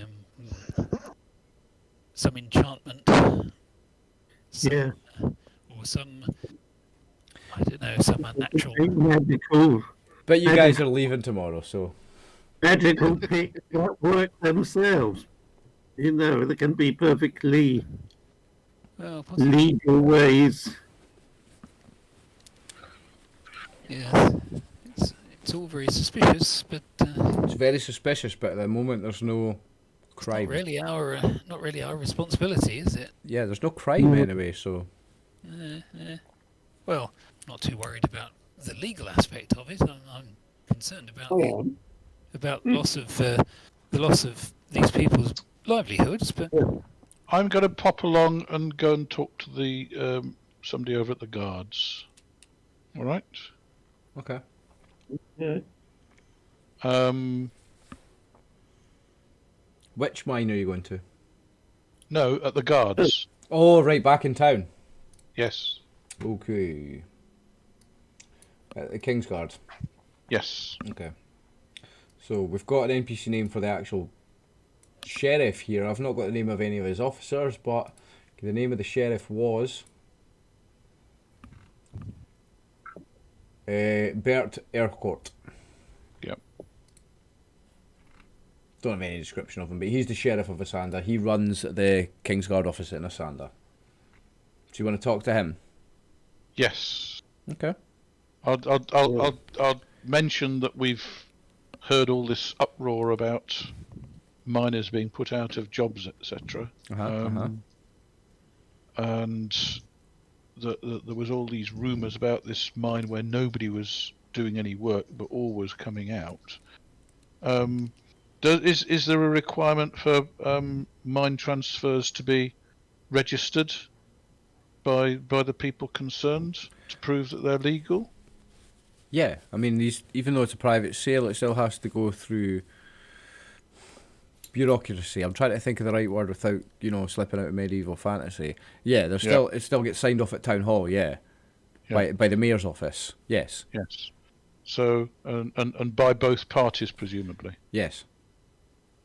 So has that been done for these mines? Does he know? You're asking the sheriff. You need to speak to the mayor, my friend. You need to speak to Mayor Eilith. It's Mayor Ribolt Eilith. You need to speak to him. For I deal with military matters here. I deal with security, with police.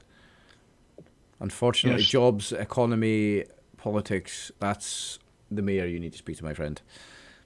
Well, maybe not. There's some sort of rumour about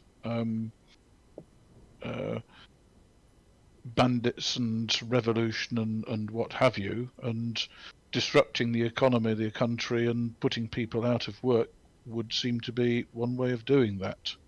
Yeah. So I think that might be something that you would potentially have to take on board. Yes. Stinky Nook, I am aware of all the work you have done alongside the Kingsguard here in this country, and I know what your group is and what you stand for, and I don't mind sharing information with you. So as much as I know about the situation, I can share with you. And I think you already know everything that I know. Someone has bought these mines. There has been a legitimate deal done. I know that much because I am friends with the mayor. We've spoke about it. I don't know the ins and outs of it. I don't know the financial details of it. I know that it's legitimate. I know the man has hired guards up there. They are legitimate. Are there any regulations about safety in mines and things? It's his mine. That's up to him. It's his mine. Okay. I mean, we've had an accident before, in the old mine that was closed. That's why when the first mine was sold here, it was sold we sold it from the town. The mayor sold it, and all the widows of the miners were paid with that. This is different. This is a private transaction. These are active mines being sold by active miners, so it's a different thing. Yeah. You need to speak to the mayor. I don't know the ins and outs of the sale. Okay. What I do know, obviously, with being the sheriff of the town here, is that the man's legally allowed to have armed guards on his property. That there's nothing wrong with what he's done there. That's my side of things, and he's above board and legit there. Are there any constraints on how he's allowed to mine? No, your mine is your private property. What he does in his mine it's up to him. I'm talking as a sheriff and not a mayor. So just as a perhaps, so if he was using zombies, for example, that would be perfectly legal. Yes. Now you're talking to the sheriff and not the mayor, my friend. Again, that's a law question. And who enforces the law? I enforce the law. I don't make it. Would it be legal to use zombies to run your mine? I don't know anything about zombies, though. Well, are you talking of the undead? Yes. Necromancy is illegal, yes. So there are reasons why it might be illegal, but you just don't know. Oh, are you suggesting what I think you're suggesting? I don't know. You said there are no regulations about how people run their mines. I said, for example, given that he's not hiring people, if he was using zombies, would that be illegal? And you said there were no reasons. Necromancy is illegal. And what I'm thinking, if you're thinking what I'm thinking, if he was mining with zombies up there, do you know who those zombies are? I don't know. People's bodies from around here, presumably. Do you know what happened in that mine up there last year? Yes, it's the dead miners. I don't know if it's zombies. I just said, if he was using zombies, would it be legal? Right. And you're saying no. At this point, Bert Earcorht, he opens his office door. He opens his office door, right, and he shouts to the guys working there, "Someone get me the fucking mayor! Now! Get me the mayor!" And we'll have to do that next week, so it's 11 o'clock. So that's the end of the episode. Sorry, it's 11 o'clock, so we'll have to talk to the mayor next week. Okay. The good miners are still mining away. That's it. We've got to wait another week to see what happens. Yep. So I don't know whether they are. I'm just shit stirring. well, you've got his backup anyway. Exactly. Hey guys, I have not said that there's zombies being used. I just said if they were being used, would it be legal? And I've got a reaction. Certainly got his backup. Right, guys, I'll go and sign out on Twitch, but stay in voice. Okay. I'll come back to you as always, and we'll chat after. Right? Will do. Peace. Well, guys, that was it. Episode 27. Get the fucking mayor.